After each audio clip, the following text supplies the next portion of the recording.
I saw a video of a boxing match between a father and a son. It made me so sad because there's this young kid. He looks like he's probably like 17 or 18, and the father's 42. Dad, we're very, very excited to have you here. You're a literal machine ready to Matt Watson. How do you feel? I feel ready to obliterate. And he celebrates after he knocks his son out. Because first of all, I'm like, that kid has brain damage now, 100%. Maybe it's just a little. Maybe he'll be fine. Maybe he'll get over it. You don't tee off on your son's face on television. He's real skinny, and the father's kind of jacked. Not too jacked, but, you know, he's fit. You failed. You failed as a man. Yeah, this is it. That's not exactly what was happening. It's not? What is it? They're not father-son. Oh, why does it lie?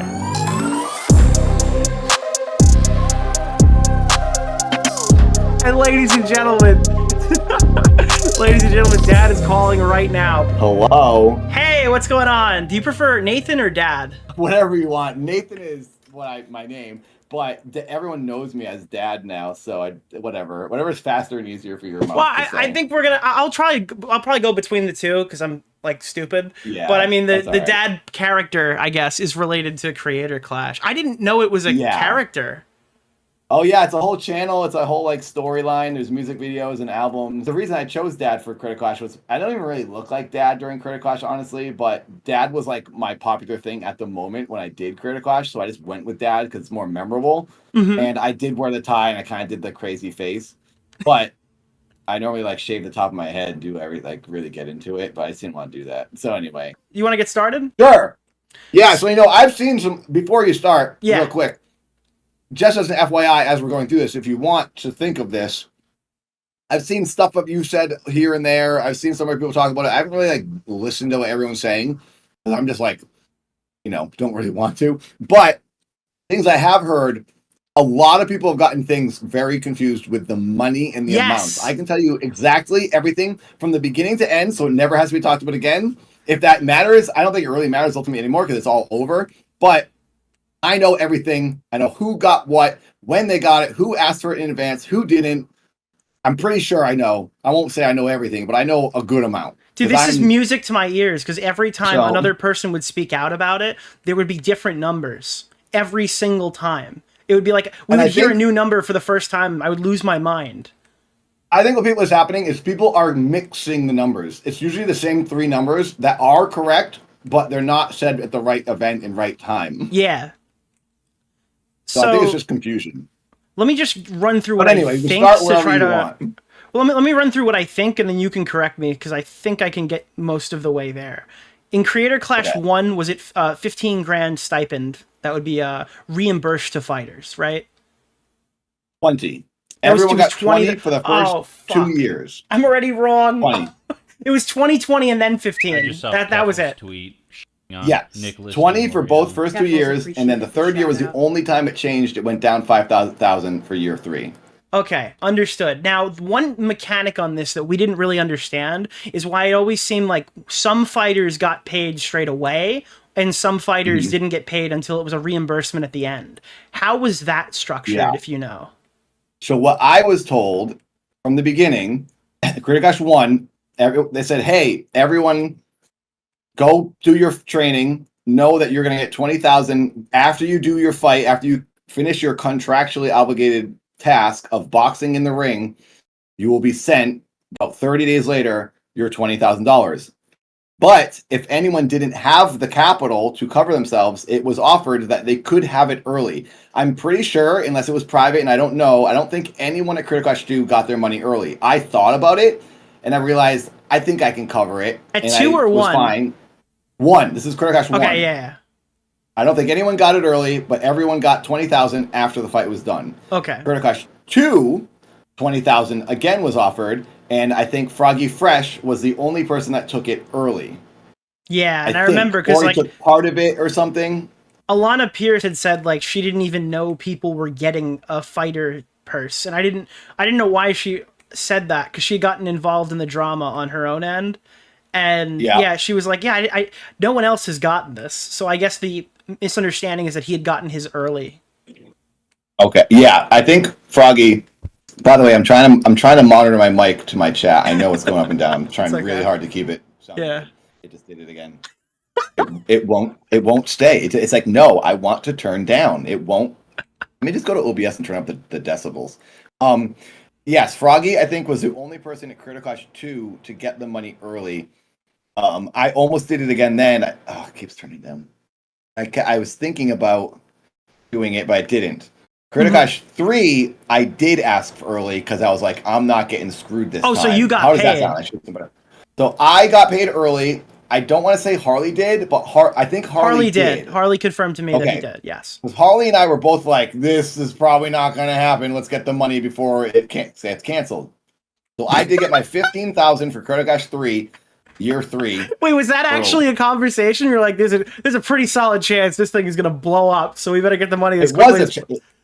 It was a conversation I had. The person I had that's convincing me to join or asked me to join, that person at the whole company, not Ian or Anisa, I had a long conversation with this person saying, I don't know if I want to do this because I'm really tired now after getting beaten up so much in my life. I did the Game Grumps tour twice. I was talking about how my body was just tired from the last 2 years of touring. I like jumped off the stage every night, diving over the audience. Like, I beat myself up for the Game Grumps tour the last 2 years, and this was right after Critical Clash 2. So I went from 2 years of boxing into 2 years of touring, and I go really hard. I like do backflips and front flips on stage. I dive into trash cans. I just kind of go bonkers. I jump off the balcony. Yeah, you don't seem like a passenger. You seem like, even in your fights, you look like one of the few people who actually trained to be there.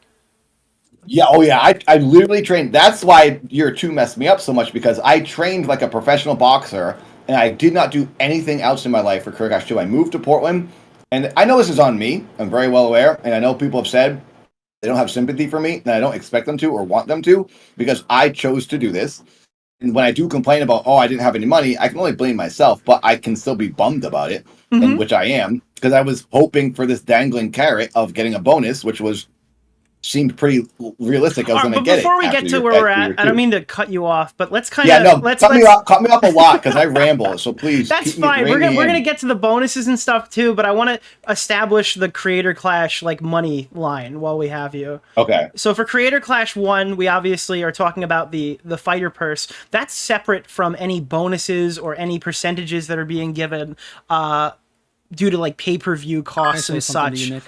Now, for Creator Clash 1, you said $20,000 to every fighter was their fighter pay.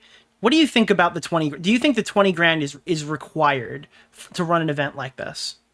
I will say this: as $20,000 is a lot of money. I am aware that's a lot of money. After realizing and going through it, year 1 and 2, that money is gone in weeks when you properly train for a boxing match. And I know a lot of people think it's too much money. I promise you, it's not. And I'm a frugal person. Boxing coaches charge like $10,000 to start. Like, if you want a real boxing coach, it's like $10,000, and then you can get gym membership. You have to buy all your gear. You have to do a lot of stuff, buy tons of food. Also, that money is also to cover. They know these YouTubers are now not making as many videos if they're training. Yeah. So it's to cover your lost wages that you're probably gonna have, because you're now boxing so much. So that $20,000, I think, is fair. It covers most of the training and the coaches, and then it also covers the wages you will lose as you're not working as hard. For me, it was great because I don't make that much money. Thank you guys for these memberships and donations. So yes, I do believe that $20,000 is kind of the bare minimum when you think about it, and especially also you're literally getting beaten up. And this is people who don't get beaten up in their lives. A professional boxer wants to do this as their dream. Sure, maybe they'll do it for cheaper and they'll not take much money. But someone who's doing this for a charity or for like a one-time thing, that's a lot to ask of somebody. So make a little bit of money off of it. I don't think it's unfair. $20,000 I think is very appropriate, because these coaches charge a ton, especially LA coaches. It's like $20,000. That's what they ask for before they even talk to you. So I'm not going to hammer you here on this because I've kind of said my piece on it. But I guess the pushback to that is that the majority of amateur boxers will do this for they'll pay out of their pocket for their own stuff, and they'll get like $1,000 on fight night if they win, less if they lose. But you can't compare the two, honestly. It's not really fair to do, because those people have the hope and the dream and the potential to make a lot of money later. If you're doing this one time, you're not getting anything else out of this. But the you're thing get beaten up, get brain damage, and then be done. But the thing is that you guys are like, you're getting like probably 4 years of their ad revenue or more.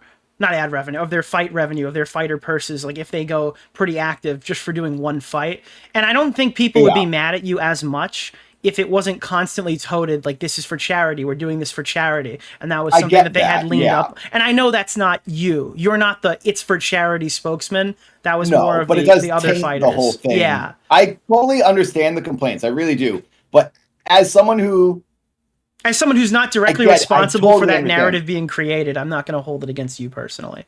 Yeah, I know, but I don't think anyone would do it if it was like, here, we're not going to give you anything, or you get $5,000 or $10,000. I really don't think people would do it, and you wouldn't have an event. So charity would get nothing, and the audience would get nothing. It wouldn't exist. So you kind of have to give someone some incentive. Be like, okay, at least you're covering my training. That's all the $20,000 is. It mostly just covers the training, and that YouTuber gets nothing. They get to do the match, but you don't have to spend your own money to do it. That's actually a good transition point, because it's not like they got nothing, because they did receive a substantial bonus that was larger than their fighter purse in Creator Clash 1.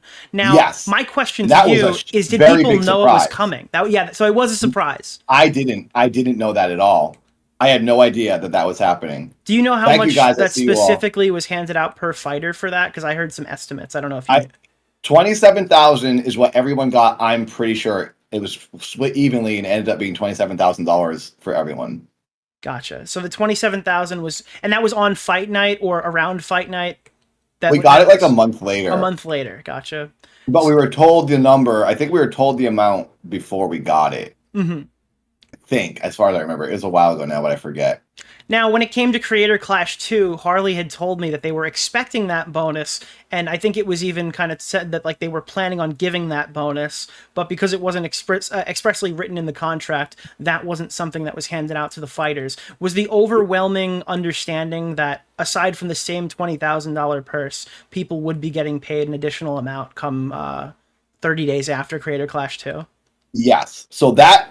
a high 100, I mean, I know it wasn't a guarantee because you never know what they're going to earn, and they're spending more on year 2. There's a bigger arena and more crew, so you might get a smaller percent. But I thought I was going to get something because when I got to the arena, thought you were going to get more because the event was going to be bigger. And the reason I thought I was going to get more, there's a person I talked to in real life during an event we were doing live. That was a live stream thing. S-Fan was there. We were all promoting the event. At that event, this person who works with professional boxing, based on his assumptions, he didn't know either. I don't blame the guy, but he said based on what is projected to happen based on year 1, this guy goes, "Oh, dude, you're gonna make this much money." And he said something that was more than 27,000. And then I'm getting all pumped. I'm like, "Yeah, you're right. It's a bigger arena. More people are gonna watch this time." So I thought, okay, the first year I saved a lot of my 20,000 for myself because my coach wasn't super expensive. I was living in Portland. It was cheaper rent, cheaper place. Everything was just cheaper. And I thought for year 2, I moved back to LA because the pandemic was pretty much over. I kind of went there for the pandemic. Side story, just that's like why I was there, just to like try something different. Yeah. And there was no acting going on, so I was like, well, there's no auditions. I'll go to live in the woods for a little while. And then now Creator Clash 1 ends. I moved back to LA. I get asked to do Creator Clash 2. I really like my coach, Josh. Awesome dude. Conquest Boxing up in Portland. Shout out to Josh. He's madman. He made me the fighter I am. Also, shout out to Coach Christo here in LA. Love that guy too. So, Creator Clash 2, I'm like, cool. I'll spend all $20,000 because I'm probably going to get a pretty big bonus. I know this isn't the reason I should be doing it. I should be doing it for charity, but I'm not the kind of guy who's rich. So I'm like, I'll take that money and it will be great. So I take the $20,000. I rented a house, which was over $5,000 for the house alone to stay in Portland for 3 months. I got 2 gym memberships to go to the boxing gym and then to the workout gym with my coach. I paid my coach more this year because he was doing a second year with me. I flew to England to film promos with Belle Delphine. That was like a little over $2,000 to do all that. Oh, for promos, so that came out of your money, right? They didn't pay for any of these promos and things, right? No, but that $20,000 is kind of like, here, use some of that money to make your videos and your music videos and your diss tracks. That's what I was counting it for. I spent every dollar of that $20,000 to film these because I thought it'd be like clickbait, me and Belle Delphine, and it worked. People clicked on the videos and they were like, "What the heck?" So it worked. But then I spent all the money. I came home. I'm rubbing my hands, waiting for that like $30,000 to $40,000, And then Anisa tells me at that party, Marissa Ray's party, oh no, there's no money. It was all spent. You know, I think something was wrong that night at the night of the event. You found out at the night of the event? Is that what, or was it directly after? Do you know how many days after you found out? Because a clip from the H3 podcast just circulated, and Ethan had asked Anisa how much that they made, and they're like, oh, well, you know, it takes about a week for all the pay-per-views to clear, so we'll know how much we made for charity after. And Harley has said that it was like very close to the event date. I can tell you the exact date I found out I was getting nothing. Is that what you're asking? Yeah. Because I have a picture. The picture from Marissa Ray is archived on my dad's Instagram. When I posted that picture is the night I found out. But they may have known before that, and they were just waiting for a lot of it. Because I think Anisa, which this makes sense, she was probably waiting to tell, we're all going to this party. Maybe she'll just tell everyone as she sees them at the party, hey, here we go, this happened. And then she knows she gets like a bunch of people notified that night. Yeah, so the rumor I heard is it was like a Game of Thrones walk through the fucking garden type conversation where she'd pull somebody aside, be like, hey, listen, the charity, the money's not going to you. Did you ever hear anything like that? Yeah, I walked in the door and I found out basically right when I walked in the door. She told me. Oh, shit. But that I was suspicious that something like this might be happening the night of the event. Because there was a moment, so Joji was there, and Joji was like, during the Ian's fight, Joji was right next to me at the event, and my friend Yoda and I were like, oh man, it's Joji. So we're like looking at him, and he had like sunglasses and a hat on. And so I'm telling you this because there's a reason I'm telling you that.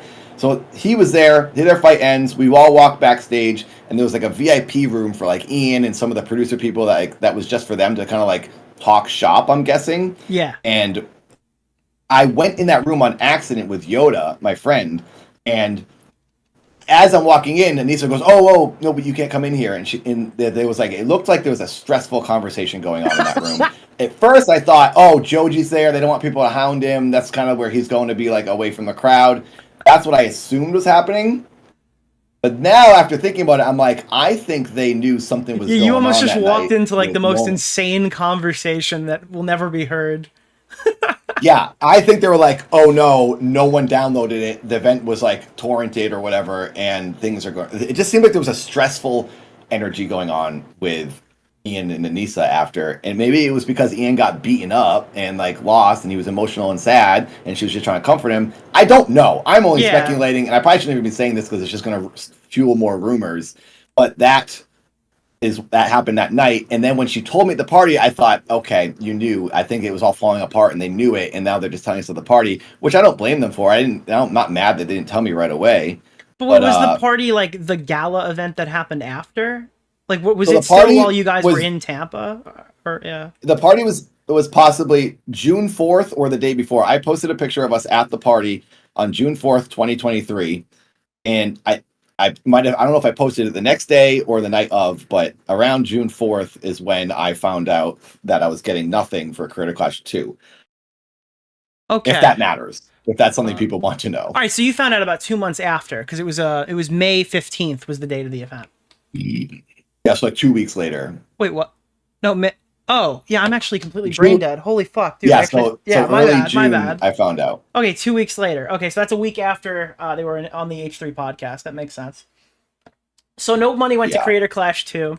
What was your kind of thoughts on the amenities? Because you obviously were there for all the parties, galas, stuff. Like, did you think that the comedian, the singers and stuff, do you think it was worth the money now in hindsight, what they used to pay those people, even if it wouldn't have necessarily fixed their $250,000 in the hole problem? I personally don't think it was necessary, but I understand. Two things. I think you can like get excited and get carried away. You want to make the event bigger and better to bring in more people, to then bring in more donations. I do think they were really trying to raise money for donations, make the event bigger. But how does a post-event party bring in more people?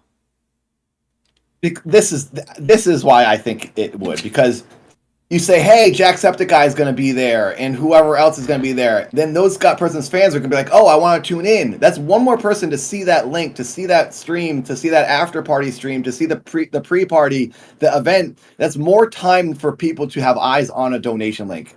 That's good branding and marketing, in my opinion. But also, I will say, yes, maybe that was doubling as some elbow rubbing, and it makes them feel cooler, the event feel cooler. You can't deny that might be a thing, but also I don't think it was a bad idea. But now looking at it, I think for my benefit, I maybe cut back on some of those things so that the fighters could get a little bit of money to guarantee it. I think the point of criticism there is that they brought in all of these content creators with no expectations that they would promote the event. And my chat's freaking out because they're like, well, if it's after the event, no one's watching the party, how would it matter? The idea is that they'd bring in these content creators to attend the event, and then they would be promised that there'd be a party after, so that would be the creator's reason to come. But the issue, I think there was a live stream camera during that gala, wasn't there? There is some footage of it, yes. But but like everyone had already.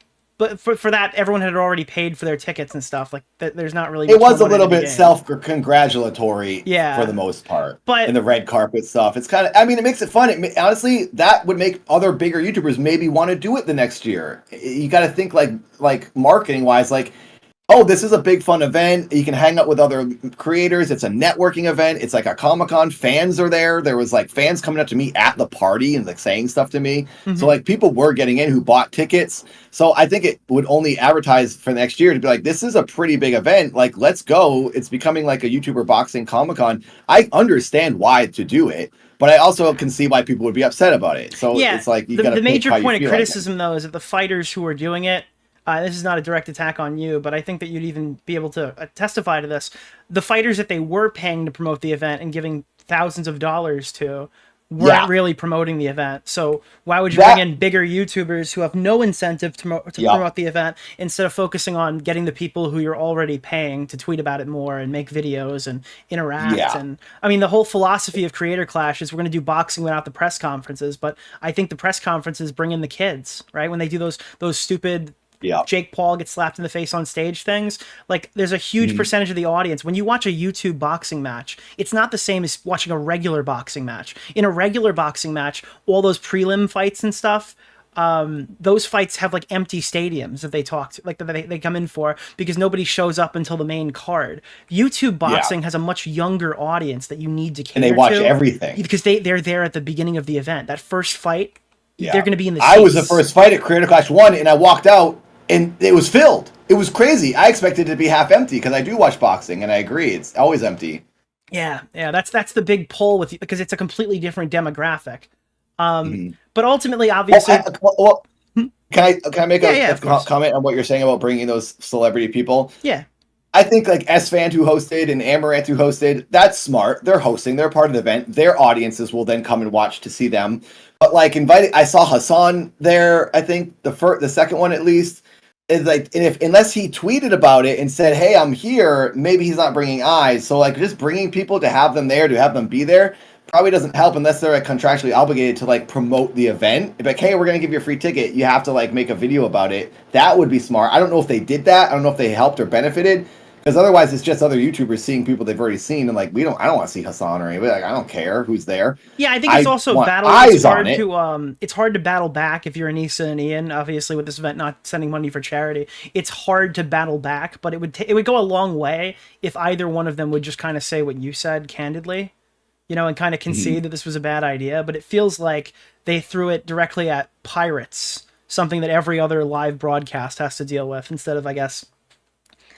All their responses are like, it's not the gala's fault. We still would have lost money. It's like, okay, but let's reach in here and try to figure out. We would have lost less money. Yeah, it would have lost less money. I think I'm on the line for the gala because I see why it could be a good idea, but I also think it was kind of unnecessary. When the boxing's over, it's mostly over. Like most boxers just wanted to go to their hotel rooms after anyway and didn't want to go to the gala. So thank you, Rum. I will. There was something else I was going to say about the gala.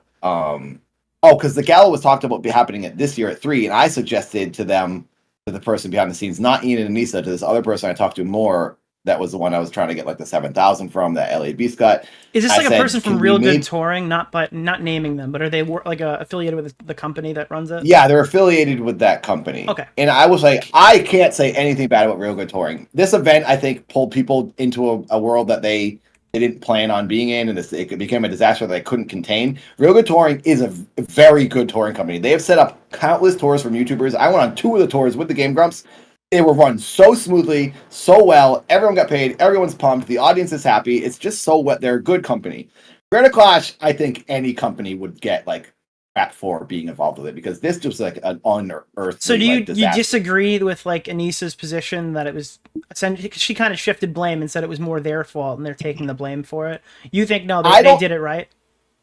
Okay, so Anisa saying all this stuff to like sort of deflect and defend. I don't think she's making stuff. I do believe her in a way because I feel two ways about it, which is I'll try to explain, I guess. I don't think she's talking about Real Good Touring. What I think she's talking about, and maybe she can't say it, Live Nation. Why I was convinced to do Creator Clash 3 was Live Nation's involved. They're going to handle everything. You don't even have to make promo videos, which is why I think you didn't see promo videos this year. Oh, sorry. I think my alerts are loud. Thank you, Rom. Thank you for these donations. I really appreciate it. Thank you very, very much. The reason I think Anisa is saying this, because what the fighters were told and what I was told, and this is what convinced me to do it after an hour conversation of really not wanting to do it, they said Live Nation's going to handle it. There's going to be tickets sold. They are huge. They're going to reach out to everyone. Live Nation I haven't even disconnected them yet. Live Nation is connected to my dad YouTube account and my Nathan YouTube account. They were connecting to people's Facebooks, people's Instagrams, and they were going to run ads against everyone's audiences, like organically for the event. So basically, the YouTubers didn't have to make videos this year, which is I think why you didn't see a lot of them, because we're like, oh, we can relax. So for Creator Clash 3, after the event failed, after the second event had failed, they came to you saying, hey, here's the good news. You don't even have to promote this year. That was how they opened up with it? When I was proposed Creator Clash 3, the conversation that was said to me was, yes, you don't have to rely. And also, I can only reach so many people, and that was always the thing. I was like, I always felt guilty for how small I am because I really wish I could bring big numbers because I really want everyone in the world to see this. And if I was huge, all you would hear is videos about me boxing because I know I'd be hitting numbers. So I went easy this year because I'm thinking, well, no one's going to watch it anyway, and they're going to do it. They're going to do the work for me. Yes, I was told Live Nation is going to do a lot of the heavy lifting this year.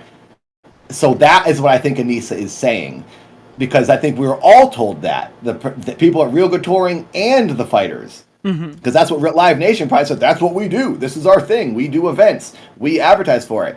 I really feel that's what Nisa's saying, but maybe it's a little bit of Real Good Touring too. But like Real Good Touring can only advertise so much. They're an organizer. They organize the event. They don't do the advertising. The YouTubers advertise and Live Nation advertises. But then I think because no YouTubers advertised, because everyone thought Live Nation was going to do it, if they were thinking what I was thinking, then we dropped the ball because Live Nation I don't think did anything. And no one advertised because we thought we didn't have to. Yeah, well, there were people finding out on my stream with Harley that there was even a Creator Clash 3.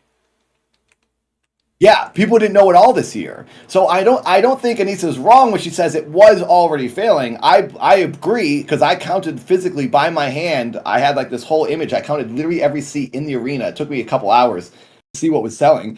And then Ian was like, oh, don't look at that. That's inaccurate because Ticketmaster does tricky things.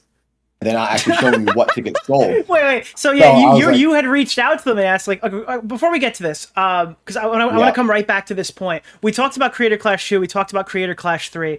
What was kind of assured to you specifically moving in that made you feel confident in coming back? Because I want to establish Creator Clash 3 before we get into those details. I will come back to that.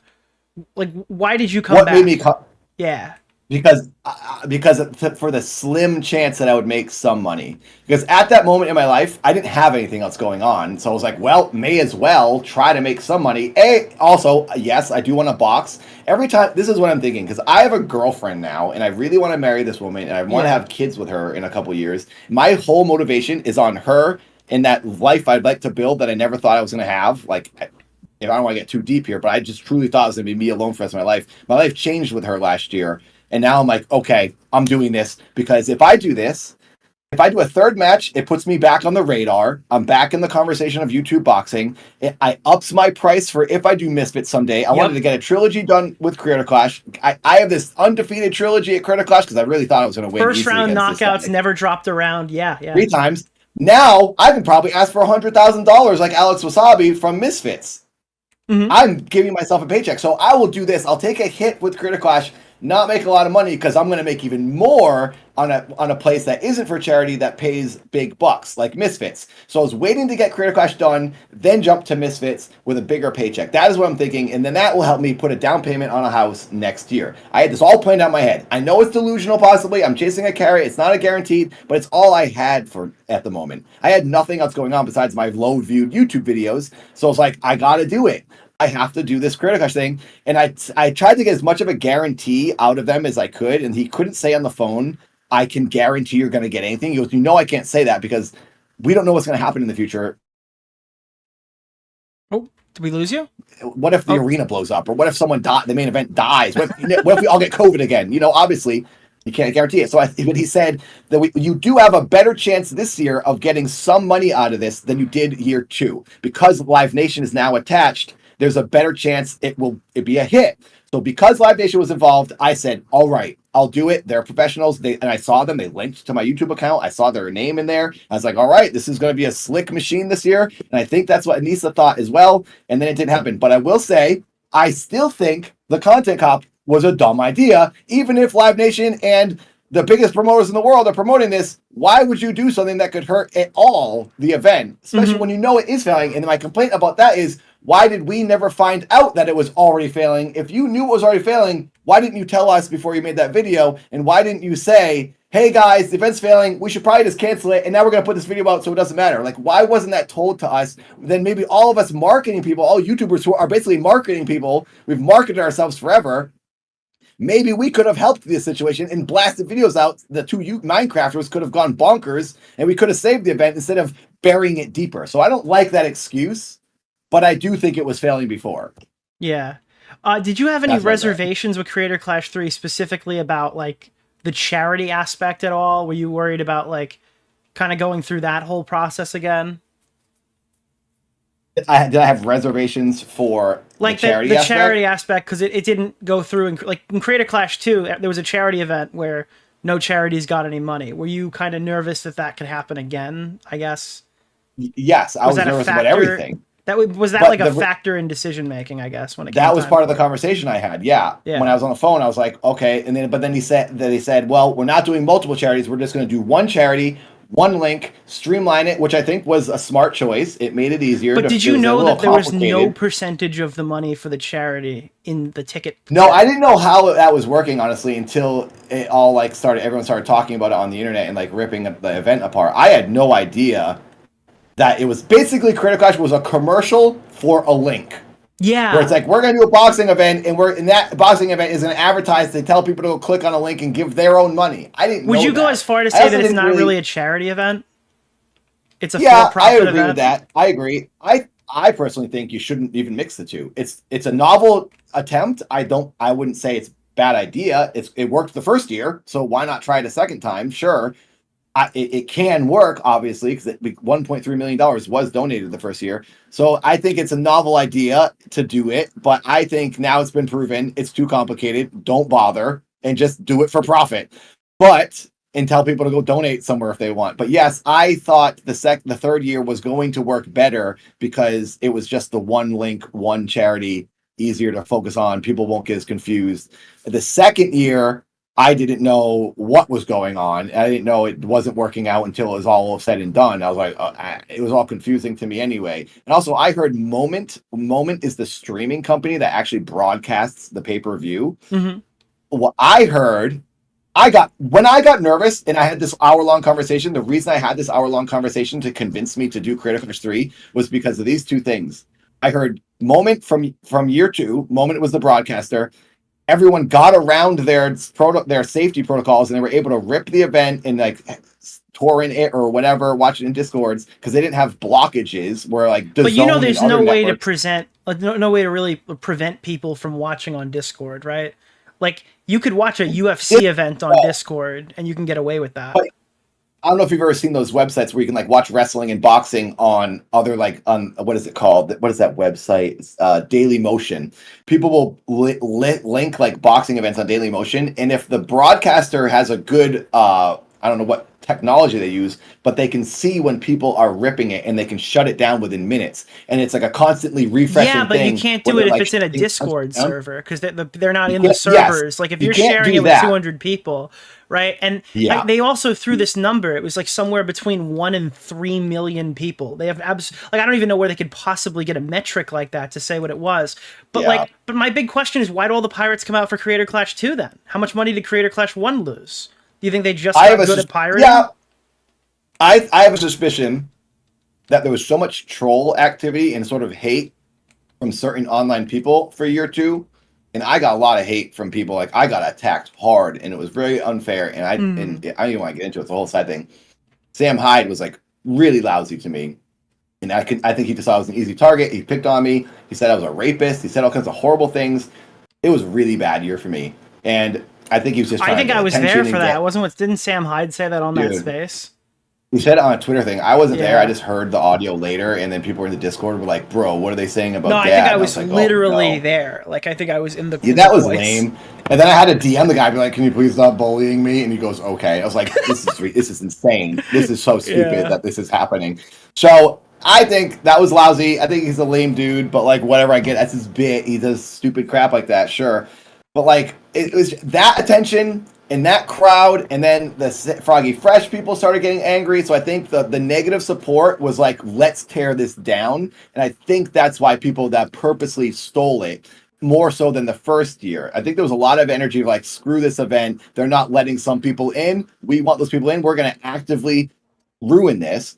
And that I think is what, in my opinion, I don't know, because I don't know the inner workings. It's interesting of the technology. because I understand your argument, and even if that like is the case, I know Anisa has gone out of her way specifically to say like, I don't think the Froggy Fresh thing had anything to do with this, but you do drive a good argument saying that some of these people may have bought tickets before and they chose to pirate the event anyway, and that would kind of that would kind of be a roundabout way of her conceding that argument. And it was a really big movement. There was a lot of people upset with the event, so I think that it was part.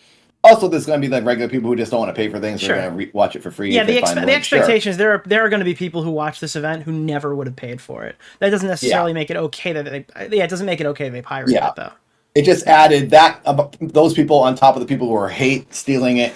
I think that's what killed it, in my opinion. And then when I'm telling for year 3, because Moment was the company that didn't have these protocols to like shut that down, but like DAZN and other companies do, and they're good at that. Then I hear year 3, Moment's going to be the broadcaster again. I thought, why? Why don't you guys just go through DAZN? Wait, like, go through the person who does this. You guys knew they were going to go through the exact same company? Mm-hmm. That's crazy. Because, they came out and they had said all this stuff. Like, and this, like, you knew this, they knew this. They were going to run it back again with the same potential piracy issues, and they were going to run it back in Tampa. They said they weren't going to do Tampa again. Yep, and that was my second reservation. Yeah. That was my second reservation, was when they said, we're going to do it at the bigger arena. I thought, what? And I don't think I'm a marketing genius, but I would think, go do it in a VFW. Do it in the Yinling the first year. The first year was perfect. It was 10,000 people. If you failed the second year, and we didn't even fill up the second year, why do you think you're going to fill up this year? That was dumb to me. That was just dumb. I don't know who decided on that. Well, they had come out and publicly said it was a mistake to go to Amalie Arena, and then I see it pop up, and I'm like, this event's fucked. Like, this is insane. I thought the same exact thing. And in my conversation, I was like, don't you think maybe? They said no, because Live Nation's involved, it's going to do bigger and better. And they felt, I think Live Nation convinced all the people, Real Good Touring, all the PR people, everyone, Ian and Anisa. I think they thought, well, we have Big Brother here or whoever. Did Live Nation, is that the company that invested in the event, or is that separate? Because I heard they had a large investor that created it. I didn't know if I don't know about a live investor. I just know Live Nation is like the touring company of the world, and they do like all these events, and I think everyone's like, this is great. We have them attached, we're going to be fine. And I think people expected it to not go because of that company. Ripping back quickly to the actual ticket sales, do you feel like Creator Clash, the event, and some of the people who were involved in it, either intentionally or unintentionally, kind of misled the people who were buying tickets for this thing? Because I mean, you're telling me you didn't know that the actual ticket sale, right? That there was no component in that going to charity. Jayla Ray had also said that. Harley in my stream for year came 2, on. you're saying, or year we're talking 3? about year 3. Now we're talking, yeah. Harley came on. He had said the same thing, and it sounds like a lot of fighters found out from like my live stream that there was 0 charity component coming from those ticket sales. I didn't know that. I think I found out the night we did the boxing when I realized how it was working. When we did that the live stream where we were punching the punching bag is when I started realizing. I think around then I was like, so it's just a constant live link, and you can raise money now. That's, I think, when I realized it was happening. I did think, well, maybe that's better. Maybe that we have the whole 8 months to lead up to get people every day. There'll probably be a few dollars donated as everyone tweets about it and whatever, makes a YouTube video about it. I thought. Do you think the event did enough to make it transparent, though, that the event was for profit with like an additional? I call it the GoFundMe link, but yeah, it kind of is. It's like really Ian did a Tiltify charity after Creator Clash 2 to like fix it. After the first one didn't make any money, right? This is just that, but from day one. It's the same thing. Like, yeah.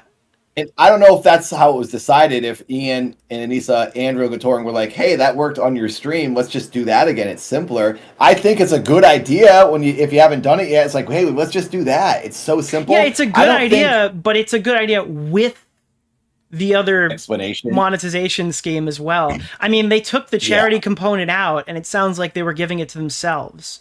Like, what was your thoughts when you found out the real breakdown? And then 34% was going to them. You know, and this whole time I'm thinking, Ian and Anisa are just doing this in their own spare time. That's pretty novel. I thought they were just doing this for fun because they just want to raise charity, and I thought they made enough money on YouTube, and that's why they're just doing this for fun. I really thought that. I didn't know they were getting a 34% until that was said. Hey, they dropped out, and now you're going to get your 34%, their 44% split amongst the fighters. I was like, wait, what? They were getting paid? Yeah, I don't want you to leak anything about this, but I know you probably had group chats with some of the fighters. Tell me a little bit, I guess, what the overwhelming thought process was when those numbers became public. Did they have stuff to say about it? You don't have to out anybody. I only talked to a few people. I didn't talk to a lot of people this year. This year felt a lot less like isolated, and there was no like camaraderie. Like the first year was crazy. It was a huge party, everyone's friends. It was awesome. Year 2, everyone's friends again. Then the Froggy Fresh stuff kind of like made us feel weird. I understand why people defended Anisa in there. I even did so too. People yell at me now for it, but like in the moment when you're in that bubble of like this friendship and it's all a big party, I think the natural instinct is to defend the people who are putting this event on and be like, why, hey, dude, why are you being weird? In hindsight now, I think, okay, maybe, you know, it was a little unfair of everyone to do that to Froggy Fresh, but it was weird in the moment. That's a whole side story. I didn't mean to get into that. But no, it is crazy. Like Anisa's mom was throwing shots at Froggy, and Froggy's responded with songs. It was probably a very tense time for people who were financially tied to the event, right? It felt like, hey, now you're trying to ruin it. Now we're all trying to box still. Please don't ruin this for us because you made a mistake or you did something that was like not agreed upon. I think maybe, I don't think he should have been kicked out. I think they should have had a private conversation like adults and be like, hey, that joke made me feel weird. But the thing is, they say now it's not about the joke. Did you guys think it was about the joke? Because now they're saying it was just always about Sam Hyde and nothing to do with the joke. We keep getting different answers every time I guess they address it. I think it was mostly about the joke, but then I also think, and I don't think it's unwarranted, that yes, you should be cautious of Sam Hyde, any association with him, because he does try to actively ruin things Ian is doing. I don't think it's a bad idea, and it's not very brand safe when you have brands involved, sure. But I think it was mostly about the joke, in my opinion. But like, you can't really say what percent it was about the joke, or what percent was about association with a person who can cause trouble and like maybe ruin this for everyone. You got to be safe. It's just like, I've been on 2 Disney shows, and like everything you say as an actor is checked. You have to do, and I think Critical Clash is a similar thing. There's brands involved. There's very PG creators involved. Yeah, there's lots of charities. They had Crash Bandicoot, and it's a charity. Yeah, that's another component that people don't realize. They had like a huge Fansly sponsorship that sponsored the event. Mm-hmm. They had did the Crash Bandicoot. There was like a 20-minute. I mean, that's a little long, but there was a huge segment dedicated to Crash Bandicoot. Now, I've heard a couple of rumors about that. I don't know if you've heard the ones that I've heard, but I haven't. All I know is that Churdley's was in the Crash Bandicoot. I heard that cost like that was worth a lot of money, that deal. And it's just like it's insane. The event still didn't, I guess, succeed. with like all of that on the back. Because every time people are bringing up these numbers for Creator Clash 2, they forget like there's also probably hundreds of thousands of dollars worth of sponsors that are contributing to this. Yeah. That's why I think you don't want to like be getting involved with people. So I think it's like, hey, dude, if you're going to associate with him, that's on you. But like, we were already nervous about that year one. Harley, I think they let it slide because Harley doesn't ever say anything too weird, but his association made people nervous because this is like. Wait, Harley's association in the first year made people nervous in the second year? I think so. I think they're just like, we don't want to keep doing this because what if this is the year he says something or something happens? I think it's just risky. They don't want to tell. I don't think they wanted to tell people what to do, but well, I don't think they wanted to tell people really anything. I'm not defending anything anyway. Like, no. I wouldn't have known what to say because I don't want to tell someone not to make what they want to make. And it's not your job to know how to handle it. It's their job. You so, know, they're the ones so it's hard for me to even have decisions. an opinion on it. But like, I don't blame them for being nervous. Is what I'm trying to say. Yeah. So, and if people are Sam Hyde fan and they think I'm stupid for saying that, like, then you're not an adult and you're not running a business. Then sorry, you're not going to agree with me. But anyway, that's here nor there. We're talking about something else. The camaraderie was I was saying. Year 3 has been so silent because I think everyone's like, "Is this going to happen?" I don't want to get too excited, and I don't really want to make a video because they said Live Nation's handling it. So there was a lot less just conversation between the fighters this year. So I only talked to 2 people. And what was you asked me? What was the consensus amongst the fighters? Yeah, what did the fighters think when that 34% number came out and they'd realized that the charity component was going in their pockets potentially? Obviously, it didn't happen because they didn't survive long enough. I know particularly that one person was very pumped, just like I was. We're like, "Oh, this is great! Now we're gonna make some money. This is cool." Wait, no, I'm talking not about the part where it was distributed back. Just the fact that like Anisa and Ian were taking 34, and then they all, I guess, because you guys didn't know they were getting that percentage. Nobody was like, "What the fuck?" Yeah, I guess I wasn't even like, "What the f?" But I was like, "Oh, they're making money. I didn't know that." But it's been such a disaster at this point, and you're hearing so many things, and you're getting so confused, and you just want this thing to happen. I don't think most people are like, "Okay, that was happening. Sure, I guess." Like I honestly for us, by the way, the way the audience was looking at that being like. But the audience was looking at that being like, holy shit, wait. So they took the charity component out. They put it as a GoFundMe.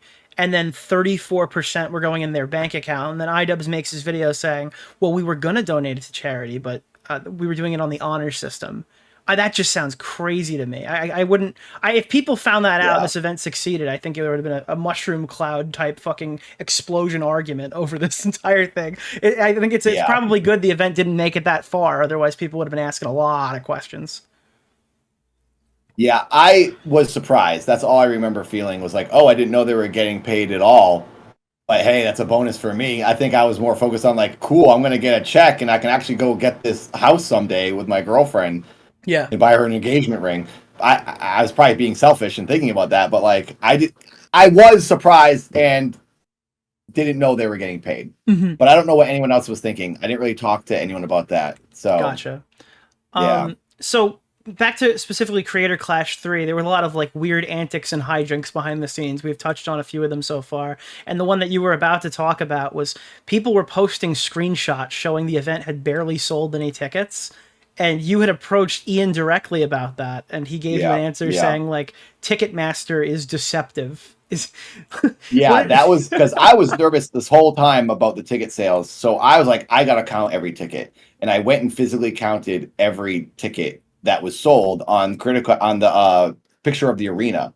And I made a mark on every one I had. It took me hours. And I wrote, okay, 137 sold in this section, 137 in this section. And then I like added them all up. And it was about 4,000-ish tickets were sold. And then that's when they were blocking off the top at that point. So then it was like, we only need to sell 10,000. Did they ever tell people why they blocked off the top? Because, by the way, I had friends who bought tickets up there. And they were like, contacting the Creator Clash thing. No, they didn't. They didn't tell them anything. So they're contacting like the Creator Clash account. They're like, hey, my friend wanted to buy a seat a couple of things away and it's grayed out and it's not sold. Can we buy it? And they're like, sorry, we have no information for you at this time. They never got to that point. They were just like, am I going to sit in an entire empty section? I'm kind of oblivious to a lot of that because I wouldn't like buy a ticket myself and I never really heard what was being said to the audience. And I guess they're just trying to like save face, and then they're also trying to just like put everyone down below so it looks more filled up, which is probably what you do at most events. You just like black out. Because I remember year 2, there wasn't a lot of people up top, and they just turned the lights off up there, and it felt really filled up. So I thought, okay, maybe we can just do year 2 again with 10,000 people, because at that point there was 4,000 tickets, which is almost half of the arena sold, and that was in March, I think, is when I did the camping trip, and Ian told me this, because then I said, hey, I counted all the tickets, and it says it's 4,000 sold. That's interesting too. So the March camping trip was like very shortly after the Ethan Klein call-out stream from H3. So he was getting ready for the Content Cop all the way back then? Yeah, I think so. Wait, Sarah, Anisa and Dad should have just been transparent. I don't know what people want me to be transparent about. I didn't know anything that was happening. I didn't say anything because it wasn't my job to say this. I wasn't running this event. I don't know. I'm hearing people are upset with me. I hope people aren't upset with me. I have the same stance. I'm never going to get angry at someone for an unnecessary reason. I will say how I feel, and I feel I'm pretty diplomatic. I'm not going to just trash on Anisa for random reasons because everyone wants to hate her. I'm very annoyed with this person as well, and Ian. But I'm not going to be annoyed for just because it's fun. That's the bit. I will be annoyed for the right reasons, and I am. But I'm not defending anyone. I'm just saying, hey, I think they made these decisions for this reason. I wouldn't get sorry too worried I'm not about as mad chat. as everyone wants me to be. Well, chat's going to assume they're like informed on everything to a level that maybe you're not. And like that's not... Oh, Sarah meant Ian, okay. I'm saying, yeah. Well, anyway, I'm sorry. I'm not trying to be like, don't be mad at me. If people want to be mad at me, sure. They're not going to agree with me on everything. But I'm just trying to be very diplomatic on this whole thing. And I try to give people the benefit of the doubt. Think, okay, why did they make this decision? Before I just get angry at them because it negatively affected me. You're in a position that I wasn't in. You have people talking to you. I don't know the conversations these people are having and what Ian and Anisa were dealing with. I don't know. And it was probably really crappy for them too. Because they ultimately, whether it's going to make them more popular or not, whatever people are saying, like, oh, they're just rubbing elbows. I do think they wanted to put on a good event. And that I don't deny that. But I will say it was managed horribly and everyone got screwed for it. Therefore, I'm now mad. So, yes. But back to what I was saying before. Yeah. I counted those tickets. And it was, I don't know if it was at the camping trip or it was right around the camping trip that I talked to Ian on the phone or a text. It was on the phone. It was a voice. I remember talking to his voice. But then later, I think we talked about it again. We did talk about it again on the camping trip. Oh my gosh, Lerm, my cameraman zooming out. There we go. I said, I counted 4,000 tickets. And Ian goes, oh, I wouldn't focus on those numbers so much because Ticketmaster does tricky things with how they make sales. Basically, they make it look like the arena is selling more than it is. Because if you look at it, when I was counting this, I was like, they make it look like the arena is selling more than it is? That's what he said? He was telling you they actually had sold more seats? I don't want to put words in his mouth. He didn't say that, but that's what he alluded to. It's like Ticketmaster does tricky things to promote sales, is basically what he said. And I took that as, based on what I discovered when counting these tickets, Yoda and I were talking about, I'm showing Yoda these screen grabs, and we're like, that's weird, dude. Wait, was he talking about individual seats, or was this after they shut the upper bowl? Maybe he was saying that Ticketmaster made it look like the upper bowl wasn't selling? It was before they shut the upper bowl, because I was counting tickets in the upper bowl. I think they shut the upper bowl shortly after this. When I was counting these tickets, the grouping was so unorganic. You wouldn't buy tickets. Groups of friends wouldn't buy tickets in this weird group. And the numbers didn't make sense with 1 ticket here, 4 tickets here. Because there was empty rows. You would buy an end seat or you'd buy a front section of the front section would be sold. But sections were completely empty. And then the seats were like sporadic in that section in the back. It's like, no, if this was empty and it was the same price, why wouldn't you buy the end seat or the front row seats? And it was like, this isn't human made. This isn't human purchases. This is a bot randomly selecting seats to make it look filled up. And then when that section starts selling, you know, if that's true, that's insane, because the pictures of the screenshots showed it like wasn't selling at all. So that means that means iDubbbz's position is that they made it appear, and I don't know if this is even true. I don't know the mechanics of Ticketmaster, but iDubbbz is saying that no, you don't understand. We even sold less than what you see. That's what he said to me. So basically, that's the conclusion I came to. After he said that, and I'm looking at this weird algorithm for ticket sales, and I'm talking to Yoda. I'm like, dude, these seats, and Yoda's like, there's no group of friends that would buy these seats in this order. You wouldn't. You'd get the front, and you'd get the side, and you'd stick together. It didn't make sense. So then he says, oh, they do these tricks. I'm like, oh, okay. So they basically, then when a section is selling out, they free up those seats that were fake sold to then motivate more people to then sit in those seats because there's only a few left. Get this seat now. You can see the thinking of like, oh, this would manipulate someone to be like, oh, I should buy that seat. There's only like 2 left in this section because they lied to you before saying it was sold out, and then they free it up later. This is and then blowing Ian my says that, mind. and I'm like, oh, so the end of this rant is I counted 4,000 seats. That means there's even less sold because a bunch of those aren't real people. So there's less than 4,000 seats sold, and we're like 2.5 months from the event now, and we have to sell 10,000. We're at about 3,000. That's when I started freaking out. And I said to Ian on the camping trip, I said, and I said to him, I said, hey, so how are ticket sales? Because we were talking about the tickets again. And he goes, it's not, he said to me and Ren from Corridor, we're all jogging. The documentary crew was there as well. Part of the reason we were doing this camping trip was the documentary crew was looking for any reason to film us doing stuff. And my coach was like, I want to do a trip. And I said, I was like the number one guy talking to this documentary crew. I set up so many shoots myself with the documentary crew because the documentary crew and I became friends, and they were just like, hey, can you reach out to Jay LeRae? Because Jay LeRae wanted to come out to LA and train with me. So I'm messaging Jay LeRae to get her to come to LA for the documentary crew. I'm messaging all these other fighters telling Ren, hey, documentary crew is going to be here on this day. Can you guys be there? I got Alex Wasabi there. I got a bunch of people to come to this one training night. Wait, you had to get Alex Wasabi to show up to the event when he was the co-man? I had a text chain where I was organizing the whole thing for these training nights. What the fuck did these people do? Where did the percentage come from? Wait, they were going to get 34% of the money and you were getting like the...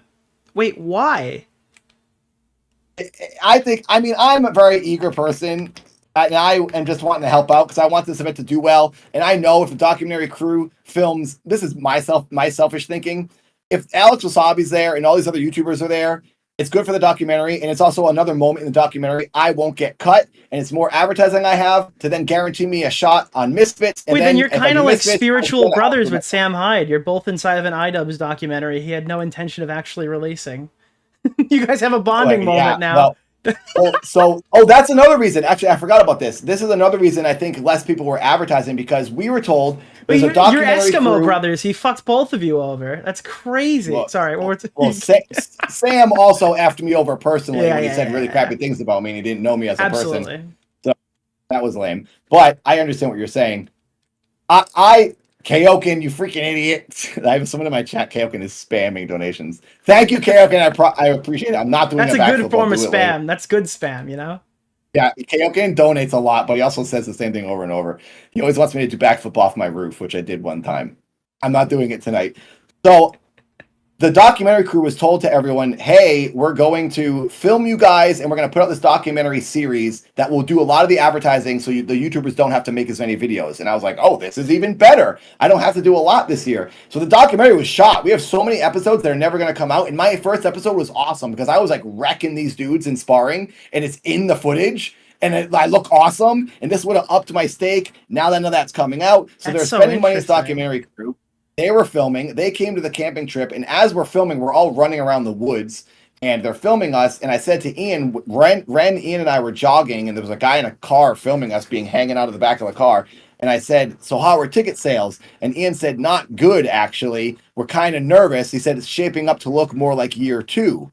And I said, okay, well, that's not so bad. Year 2 was pretty good. And he said, yeah, we have some ideas of things to do to make to sell more tickets. And year 2 wasn't.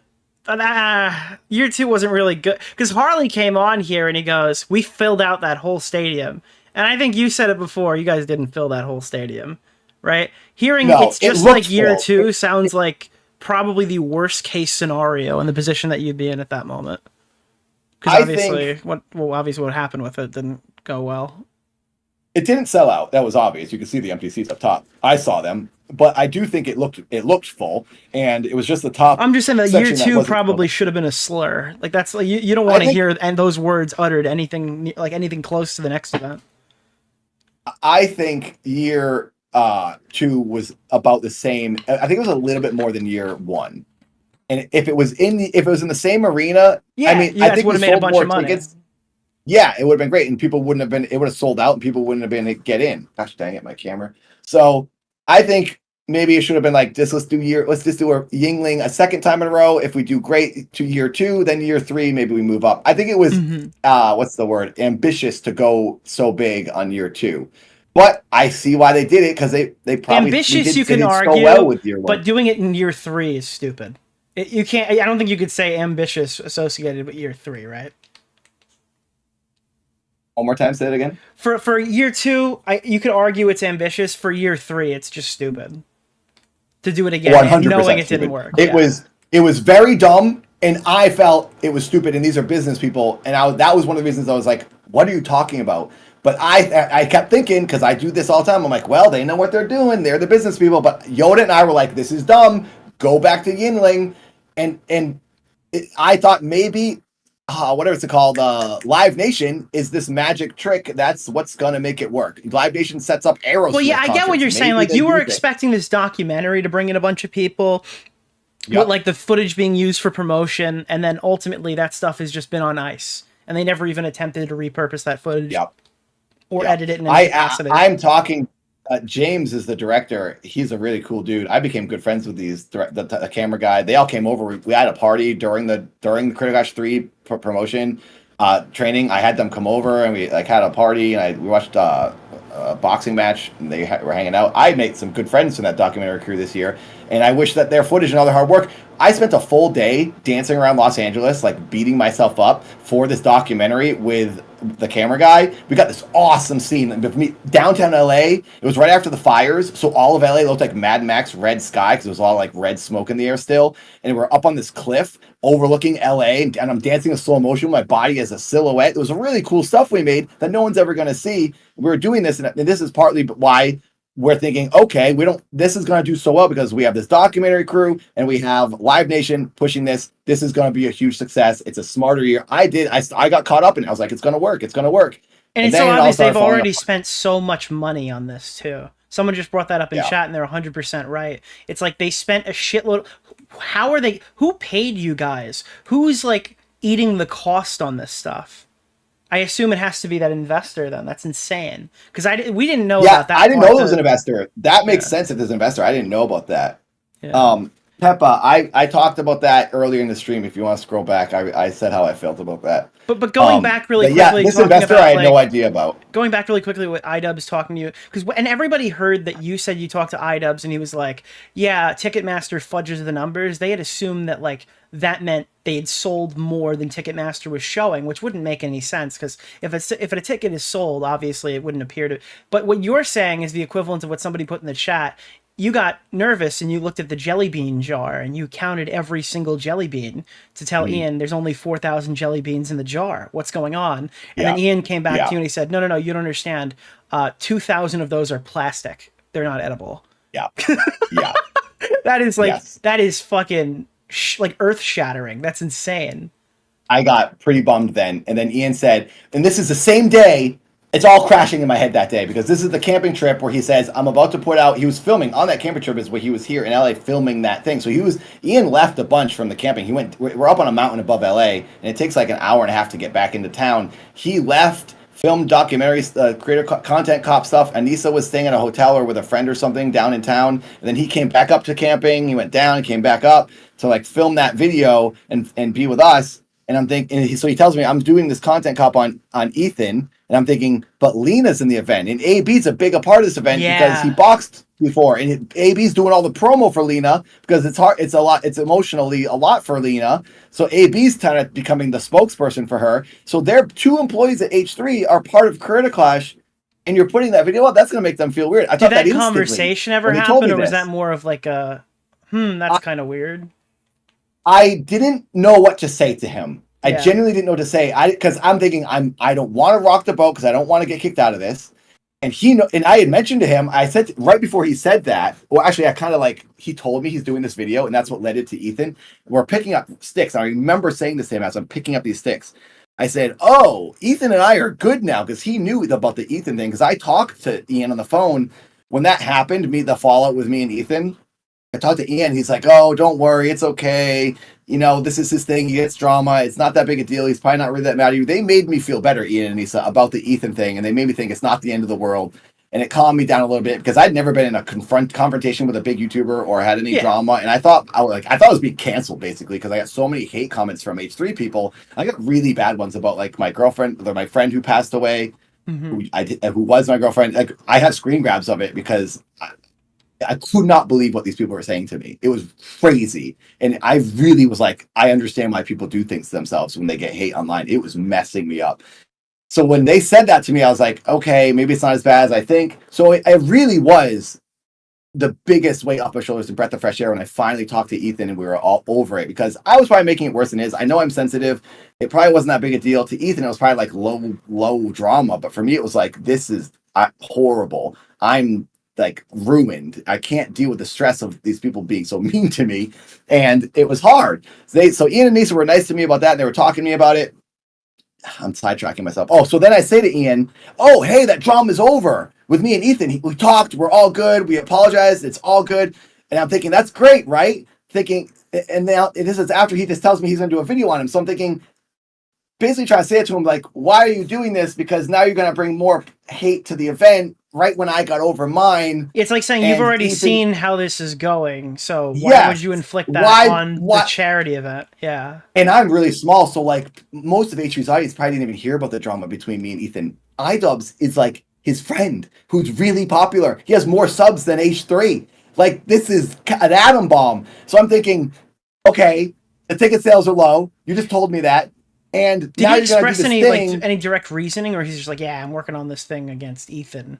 And it's like, oh, okay. He said, I'm filming it right now. And I didn't. And this is early May. Well, not May, or early March, right? Like March 10th. March 29th. I put the date on there in case people wanted to know. I remember when I uploaded that short on my YouTube, it was March 29th. And I think I uploaded it that night. Me and my friend Steven, another YouTube boxer. Shout out X Steven. Get him on Misfits, ma'ams. We want Steven. He's a good boxer. Steven and I were driving out into the woods where there was a spot of signal, and I'd call my girlfriend, and I uploaded that short that night. So that was March 29th when that happened. I'm pretty sure if my dates are right. So Ian tells me that night, he says ticket sales are low, and he's about to make this content cop. And I thought, and Ren was stressed too, because Ren heard that the tickets were low, and we're like, well, what's going to happen? He's like, we have some ideas. And I'm always saying to Ian and Anisa, what can I do? I said to Aaron as well, I'm like, what can I do? I asked Aaron, can I go on Game Grumps? Can I talk about my fight on Game Grumps? And it was like hesitation there, because I think they were like trying to figure out behind the scenes, we don't know what to do because this is falling apart, and we don't know if we should advertise it for it because it might not happen, is what I'm speculating was happening, because I wasn't hearing back from people that we should do promo. Like, why are we all not on the biggest YouTube channels? Why is like we're not making videos with Markiplier? Markiplier is going to be there as a commentator. Markiplier, like, why aren't we talking to Jacksepticeye? Like, why is he not here for the documentary interviewing us or something? Yeah. But Alex Wasabi was showing up. He was down. And Alex Wasabi didn't even fight in this one. I said previously that he was the co-main, but he's not even on this card. He was the co-main of the second. He's not even on this card. Alex just likes boxing, and he trained with me and Ren and my coach this year a lot. He helped us all out and just trained with us because he just likes to box. But I still think he's trying to get ready to be in shape for if he does Misfits again. So he was around a lot. And then Alex asked me if he could be a part of my ring entrance. I was like, yeah, dude, that'd be huge for me if you were part of my ring entrance. Alex just wanted to be a part of it because I think he just likes it. And he's just a nice guy. So I'm thinking, why aren't we doing more of what Alex is doing with everyone else? And there was like no real answer when I'd asked to like do, because I can only reach so many people, but everyone knows of me. So it's like, oh, Dad can show up on these popular channels and people will go, oh yeah, Critical Clash. But if I do it on my own, no one's going to find my channel. You know what I mean? So I have to kind of go out. So I'm just using, that's why I went to Keemstar, because he's the only guy that wanted to talk to me. But you had to know the Keemstar thing would probably, like, if they're afraid of Sam Hyde, they really wouldn't want you to go on LolCow, right? Exactly. And that's why Ian said, don't do it. I understood and I agreed with him, and I'm not trying to lie about anything. I said to Ian, yes, I won't do it. But in my head, I am thinking, I really want to do this because I don't have anything else to do, because I want to guarantee myself that I'm going to eventually make money someday and buy this ring for my girlfriend. I just had to fix my life. And it's right there. These like opportunities and these big platforms and these big stages are right there. And I'm literally fighting to make sure it still happens. I get it. In your head, you're like, we've got to do something. This is like, I'm watching this action burn. We just got to try something at this point. Like, and I feel bad. It's like, well, where's the documentary? Really, where are the clips? Where are all the things that you told us you were putting out? Do I have to take this into my own hands? Yeah. Because ultimately, this isn't an opportunity for you. Like, this isn't like, I get where you're coming from this, and my whole chat's not going to agree with you, but it's like, if you're doing this for money and you want money and you're thinking like, I got to get through the end of this because I need to get paid for this, you kind of have to try if the organizers aren't. Otherwise, you're just kind of sitting there passively and letting this thing bomb. Yeah. And if nothing, like, it's not the worst thing in the world if I don't get paid. I'm expecting that is a big percent of like, I'm not going to earn any money. I'm not saying I probably overly stating how much I was thinking about the money, because I was, obviously, but I also really just wanted to do the boxing event because it would be a thing in my life I could say I did. When I'm old, I'll be like, I was cool at one point, and I'll show my kids I like beat some YouTubers up. It'd be a fun thing for me to do. So like, yes, there's a good chance I'm not going to make the money. I just didn't want it to go away for many reasons. And I'm trying to fight for this to happen because it's so close to happening. I don't want to back down now and just give up. So I was really fighting to get myself in front of anyone to talk about anything. And yes, I do know at the same time, a charity will benefit from this. I never forgot that. I just not thinking about it because that's just like secondhand. That's like, yeah, that's going to happen because that's just what happens. That's like a side effect of this event happening. You'll get charity. Cool. I don't need to focus on that. I did make a lot of posts with that link, and people were like in my Discord saying, I donated with your link, with the dad link. So I was like, cool. I'm doing as much as I can. I'm trying to help charity, but I really want to help myself because I'm a beat up old man. And this is my one moment to make a little bit of cash, and then I can go chill again. Sure, your window is closing.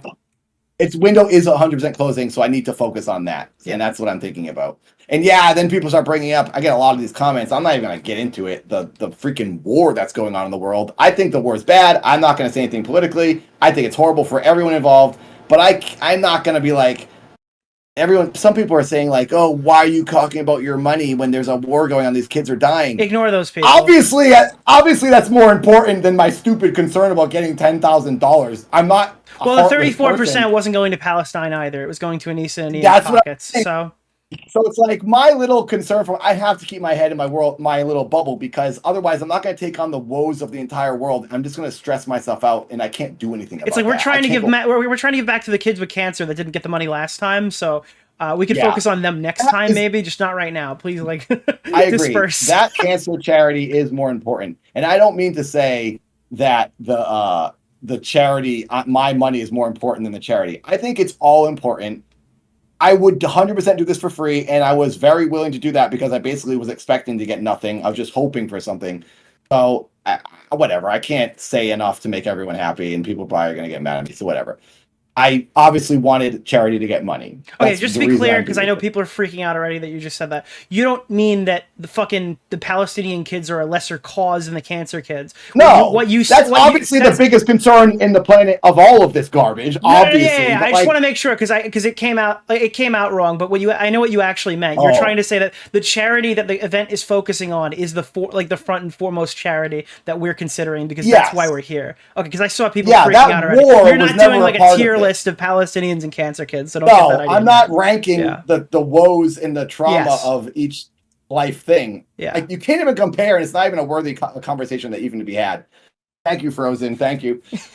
But I just saved you a lot of trouble right there by correcting. I mean, I hope people understand. I'm not political. I'm not gonna say anything. I don't think anything bad about anything. I don't want any wars to happen anymore. Obviously, I care about children dying. I'm not even going to get into that. I wouldn't stick too hard on this from there. I just wanted to make sure that the audience knew you weren't saying that one was lesser than the other, because I knew that wasn't what you meant. Yeah. What I was trying to say originally was, I'm getting some of those comments of like, why do you care about your money when kids are dying in these wars? And I'm like, come on. It's like, but that's not what this whole charity event is about. Our event has been thrust into a Middle Eastern conflict because these guys have a grudge with a YouTuber who had a problem with them. And that's not fair to the fighters who signed up for it, because now they're all dragged into this conflict as well. And it doesn't have anything to do with the charities that are benefiting from the event. Yeah. Yeah. Yeah. I feel how everyone feels. I'm the same as you. I don't want these children to die anywhere. I also want this charity to earn money, and I want kids with cancer to be helped. And then at the end of the day, if I can pay my rent, great. If that can all happen, that's the perfect world. We're not in a perfect world, obviously. Well, hope for the best. All right, let's get out of the minefield here, because I don't want to get canceled. So I want to pull you out of. I'm trying to grab you and pull you over to the side as quickly as possible. I'm just trying to like keep everyone happy, and it's not possible. No, it's not. But that's like the main thing. And I know you don't do a lot of drama, But that's kind of the main thing, and it's why I tell people I talk to, just don't listen to the chat or don't engage with the chat, because ultimately there are people there who are just counter-op that are going there to try to fuck you over and try to make you say stupid shit by like baiting you and stuff. And there are people who I'm won't also not understand and educated never enough. understand. Yeah.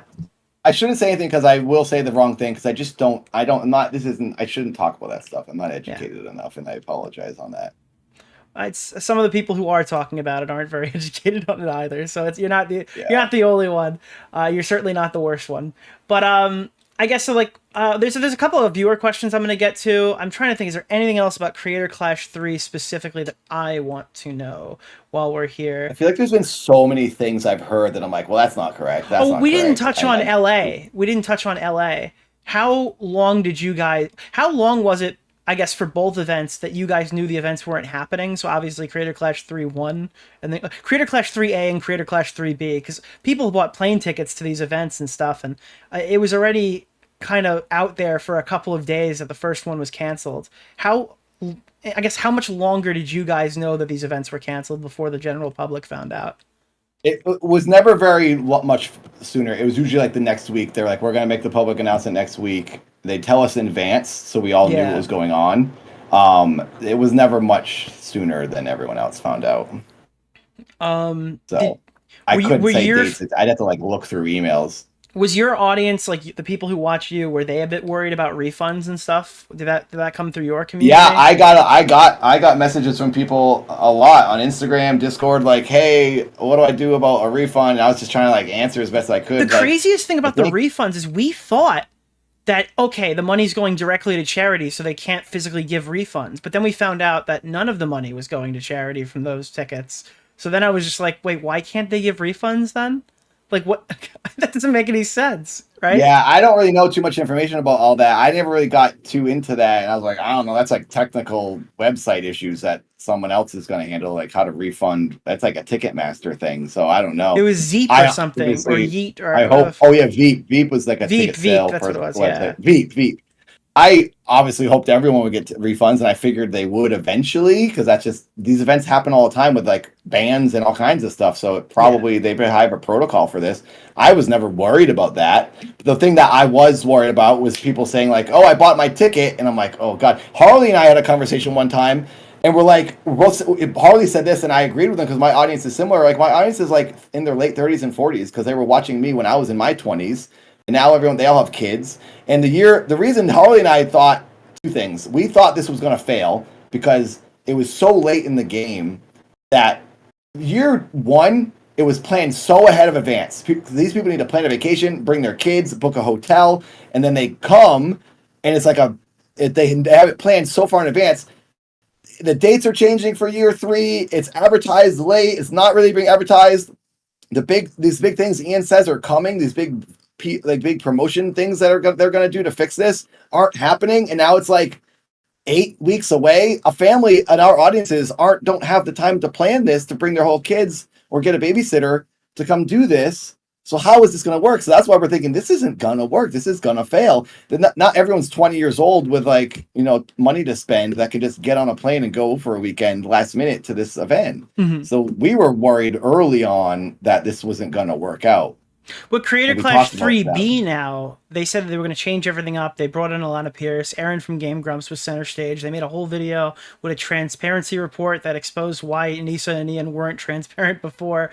And then nothing. They went ghost. What was kind of the background stuff that was happening there? Because, I mean, people thought this event was going to still happen in California, but nothing from the Creator Clash social media accounts seemed to think that was going to happen, or seemed to show that was going to happen. You're saying what? Well, I guess what happened between the announcement video and the planning for Creator Clash LA? Oh gosh, I need to go back in the steps. So much has happened. I need to because we didn't hear anything. It was, hey, here's the announcement. Video we're for fixing Creator Clash it. Happening. Yeah, and then when was that? Canceled. When was it announced? Like January or something? No. Creator Clash 3 is the announcement. Oh, sorry. I'm talking about Creator Clash 3B when they moved the event to California.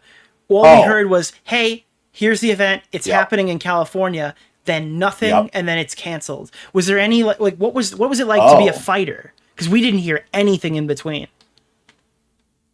We heard it was being moved. We had this whole Zoom with like all the fighters. There was 2 different days. We did a Zoom. Like, not everyone could do the same day, so we did a Zoom on one day. Oh my God, you guys are. This is insane, dude. Your channel and your people are like changing my life for real. So many people. I've been trying to like talk to you and like thank people. I thank everyone and read every screen name in my streams, and I'm not able to do that. Twitch, so many Frozen, thank you. People are giving subs on Orange. That's insane. I just got 50 memberships on YouTube. Frozen just gave like 100. This is insane. Fuck yeah. I can't say the words. I can't say thank you enough. I wish it was another word that meant more than thank you, because that's the word I need to say, because thank you does not encapsulate. Well, I got accused of sabotaging the event the whole way, so it feels nice to contribute to one of the fighters. It's crazy. Like, and I'm not trying to bad talk anyone. I'm just trying to talk just and fair and how I feel. And I'm not trying to bad talk Ian or Anisa. I'm just saying this happened. I don't think that's fair. I don't know what your motivation was. I really don't try to be mean and get into this at all. So I understand why some people on the inside in Critter Clash might be not liking your coverage, because all it does is bury the event. And it was even a victim of thinking like, oh gosh, these drama channels are really hurting this. But I understand the uproar. I understand the annoyance at the outside. I don't blame anyone for doing it. I just kept thinking, I wish this will happen. I hope people won't. But you have to battle with is silence better than hate?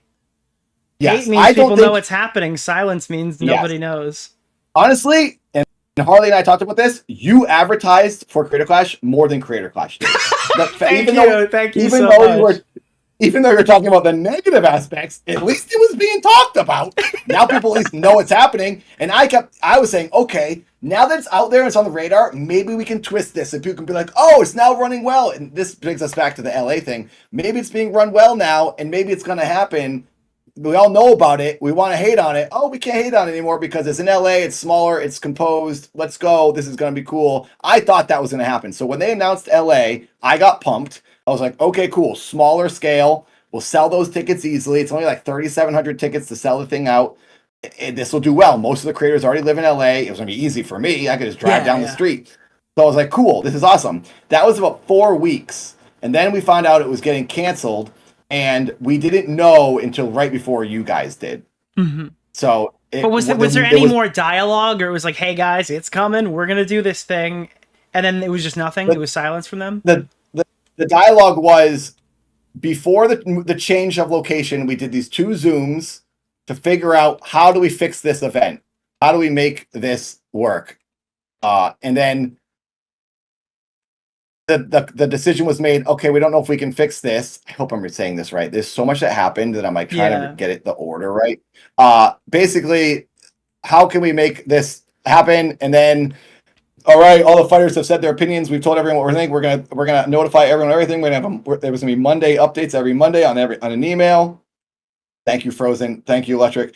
And then it wasn't working. And then the decision was made of like, okay, we think it's best. Oh no, then Ian and Anisa dropped out to try to like salvage the event. Maybe them separation will loosen up the hate. You know what's crazy? I don't know if this is going to hit you differently, but you know I found all of that out the same night. I had an insider come to me. They said, hey, here's a heads up. Harley's out, Lena's out, and then in the coming days, we're going to find out if Ian and Anisa are out as well. And they're just so stupid that all got released like over the course of like 2 weeks.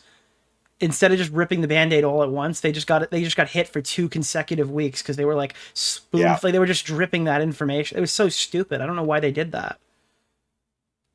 I don't know. I think they're just no one knew what to do. It was just such a mess. That's like, what do we do? I think they were holding out hope to like.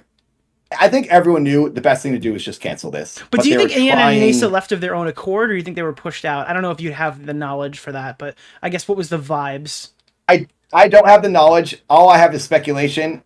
Based on my opinion, watching what's going on, I do think they thought, this is stressful for us. We're ruining this event that we did want to do well. Let's back out.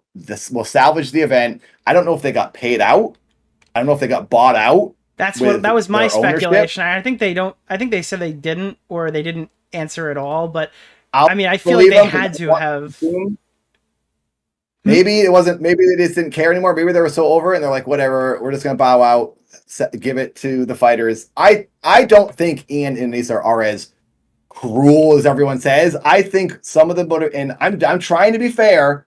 I'm annoyed at them too. But do you think it's kind of really... crazy when they came out? They're like, yeah, we could either pick between making YouTube videos on Ethan Klein or promoting our charity event.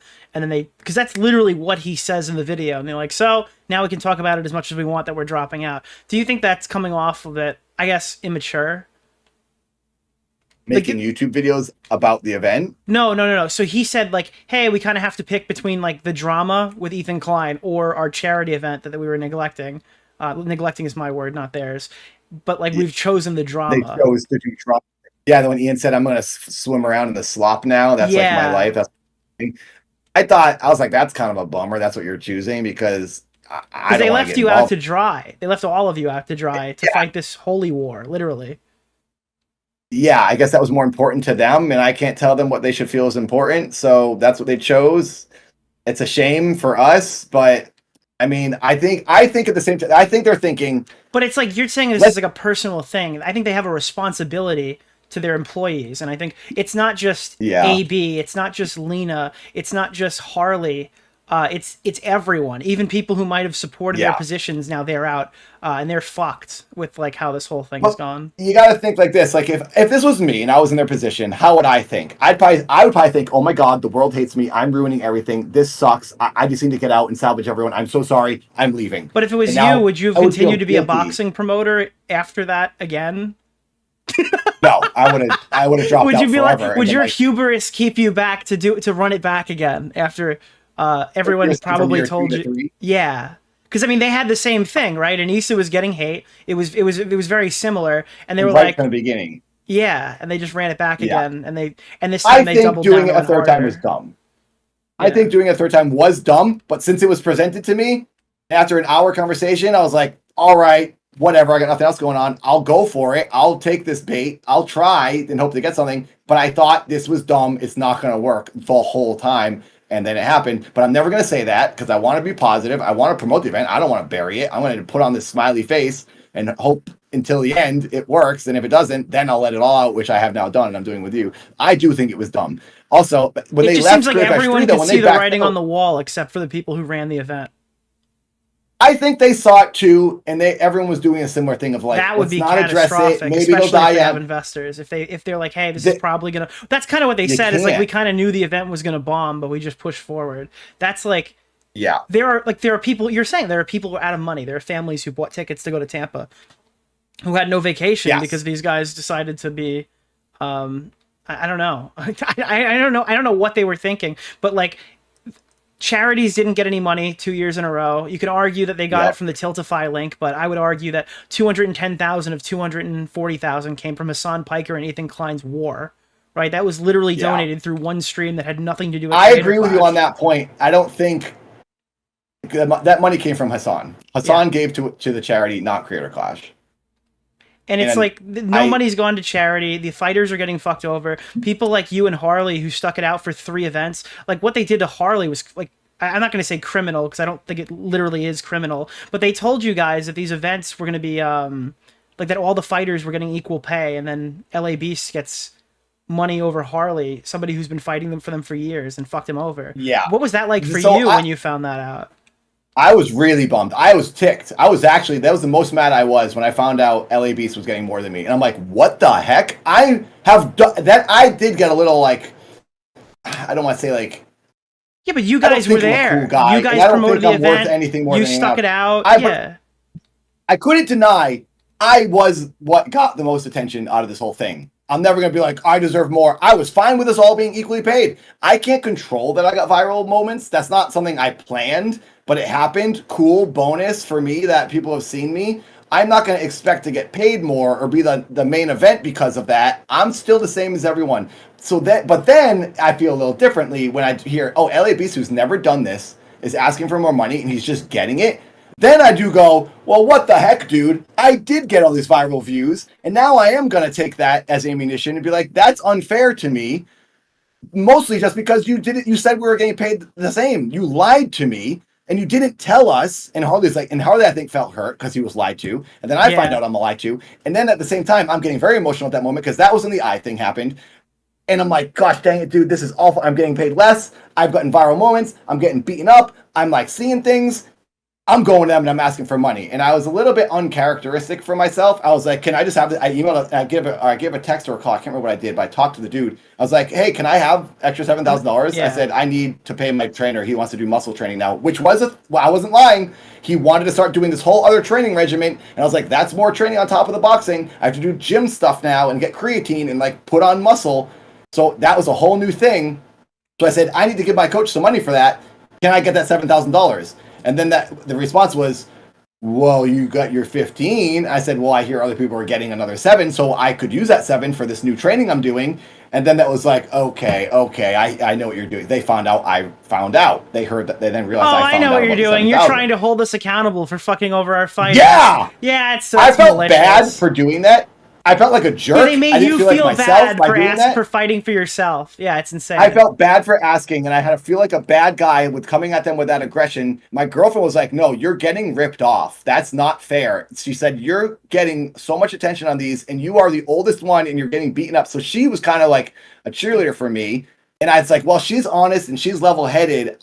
I gotta listen to her because I'm often like, oh no, I don't deserve it. I don't deserve it. And I need to not be like that as much. I also always let people walk over me in high school. So I was trying to stand up for myself. And then the conversation went into, we'll get you a brand. And I said, I don't care how the money comes, but I need to get what he's getting. And he said, what will make you happy to do this? And I said, honestly, I don't know if I want to do this anymore because I feel like I'm being mistreated. I said, I want $10,000. I want $3,000 more than his 7. I said, I will feel comfortable. This is a weird thing to put a price tag on, but I was putting a price tag on the damage I was taking, which is, because all bets are off now. Everyone's assuming that like the fighter pay is equal, but now you know the fighter pay isn't equal. So it's like, okay, here we go. Now let's fucking negotiate now, because that's the good grace that they get through signing these people. We're all giving everyone the same amount of money, so nobody asks for more. But now that's out of fucking that's it.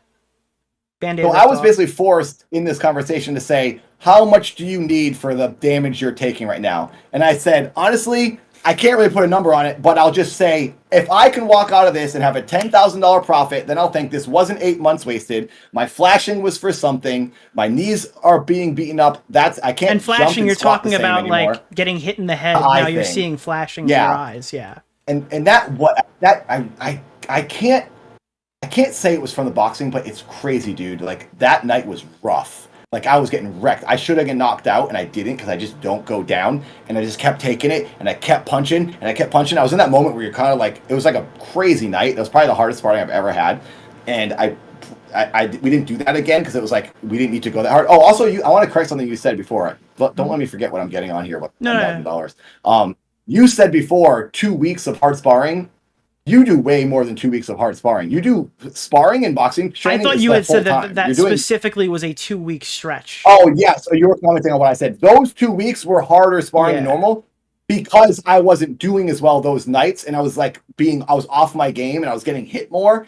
The other nights when I'm doing better, I get hit less. But the guy I went up against that night was an amateur boxer and he really rocked me. But then I made him drop to his knees, so I was holding my own. But in doing so, he really beat me up more than I'd ever been beaten up. And the year before, the week before, another guy did the same thing. So when I was thinking about that, and I'm having this conversation about what is this eye thing worth, I think happened that night, by the way, when I came home the second night, and I just started seeing this flashing. I was like, what the heck is that? And I was talking to my coach about how concerned I was with how hard I was getting hit. And he was like, no, that's okay. He's like, as long as you don't have a concussion. I didn't have a concussion. I had no signs of concussion, but that was happening. And then the eye doctor told me it's probably not from that, but it could have advanced it because of their hitting. And the doctor said, I will tell you, getting hit in the head is never good, and it's not going to help your eye situation. But the thing you're having does happen to people with age in your 40s, so it might be happening from that, but maybe the punches advanced it somehow or made the gap bigger. I don't know because I don't know how to. I'm not a scientist, but whether it caused the flashing or not, it's still. I know what you mean. I had situations with like eye stuff because I have a weird eye condition thing that like the Angry Joe has the same thing, and it's like, well, the thing that happened to you isn't the reason why it's happening, but you probably only noticed it because of that, and you're probably hyper aware that something could happen to your eye because of like X reason, but you're only seeing it because you were looking for it. Otherwise, it would have happened anyway. Yeah. I just was like, oh, this is weird. So. Okay, I get so off track. Sorry. No, it's okay. This is all good information.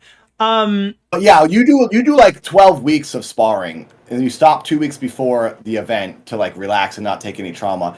And you don't do hard sparring the whole time. There's a few weeks where you do hard sparring, so you know what it feels like, so you're not shocked when it comes time to fight that you're like, this is how hard people hit you. You have to do that earlier on to get used to it and see if you can manage it, and then you lighten up, and then you stop completely 2 weeks before. Yeah, otherwise that's you get stunned. the training camp. You get hit in the face, Yeah, and, exactly. and the whole game plan goes happens. out the window. Yeah. And it happened to Matt because he was like, "Wow, this is what happens." But I was dealing with that hard sparring both years. So when the guy said to me, "What will you take? What will be worth it for you to do Creator Clash 3?" I said, if I can profit $10,000 from, because I was told if we give you that 7,000, it's coming out of someone else's paycheck, whether it be Ian, Anisa, or someone at the touring company. Yeah, you just didn't know they were taking 34% for themselves when you heard this. So you probably I didn't know that, and that was the first time I technically heard that someone was getting paid. I was like, oh, they're getting paid, but I didn't even think about it because I was so worked up thinking about this whole thing about being getting paid less. I didn't even think about where it was coming. But then I felt guilty. The person said, if we give you that 7,000, we have to take it from someone. And I felt that was unfair to him to even tell me that. Because then I'm like, well, you told me that. Now I don't want to be like, I don't care if you don't get your paycheck. Give me my $7,000. But I said, well, where can it come from where it doesn't take it from anyone else? And he said, well, why don't we get a brand deal from our brand guy? And I was like, that's great. No one else behind the scenes loses money. And if you can get me 10,000, that's even more. Great, let's do that. So then I talked to this guy. I won't say his name, but I talked to a brand guy. He works with like other popular streamers, and he does brand stuff for everyone. He was the Creator Clash brand guy. We talked about getting me between 6 to 10. I said, if you can get me 10, that's what I'm hoping for, because that's what this other person said I could try to get, and I need to get at least 7. And then they said, it's going to happen, it's going to happen. And then I talked to them twice. I was like, what do you want me to do? And I was trying to get them to sponsor my 24-hour dance stream, so maybe I could get the production covered, and I wouldn't have to do that in my room by myself. And maybe people would come and they would donate to me and subscribe to me. I'd benefit, charity would benefit, and then I would get a brand deal that would pay me to do this dance. That's great. I was trying to get them to help me in a lot of ways and to promote this thing as many ways as we could. So I was told I was going to get $10,000 from the brand thing. Conversations, the guy's not writing back. It's taking forever. I was like, I'm having no hope in this. But basically, I said, okay, I'll do this if I get $10,000 from someone. And that obviously never happened because the event's not happening. And then I also didn't get the 34% split. I also didn't get the bonus when it was done. I said all this in my video, so you've already heard it. But yeah, That's that. I don't know where we're going from here, but that's my rant on... That's my complaint about finding out LAV's got more than everyone else. If you're doing this for money, you probably ran the numbers. How much were you going to get in total, not spent, but total money with both Creator Clash 3 events? Because you were going to get at least 15,000. I think they were going to give everyone an additional between 7 and 10 for the delay, right? Like you were getting more money now for like a second stipend was coming in, right? Mm-hmm. Yeah. How much was the second stipend going to be? So there's a lot of money coming from different things. Yeah. When it originally started, I wasn't going to make anything besides the 15. I knew that. I knew like I'm not guaranteed to get anything besides this $15,000 purse, which covers training. I personally wasn't. I don't think that's. Well, hold on. That's assuming the event fails, right? Because you were. It was written in the contract for Creator Clash 3 that you guys were getting a percentage of the pay-per-view, right?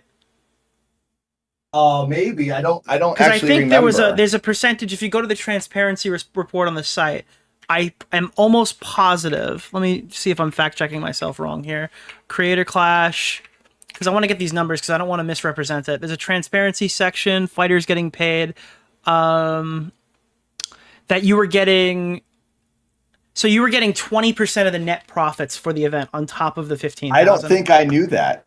Because it came up in addition to the 20% that is being, then they gave you the additional, like they split the additional 34%. Because when we found out about it, we found out that now that the event was moving, 54% of the event profit would then specifically go to fighters. And none of it would go to charity even still. And that was like a point of contention for everybody. Because you guys had already had 20 set aside for you. There was 34% that was being distributed amongst the fighters. So each of you guys were getting like another 2% or something. And they didn't really address people's issues with the charity component. I didn't know any of this about... I don't know why I didn't know, but I didn't know that it was written in that we're going to get. I think I know the in answer to this. Do you know is there a chance that we'd ever be able to see your contract?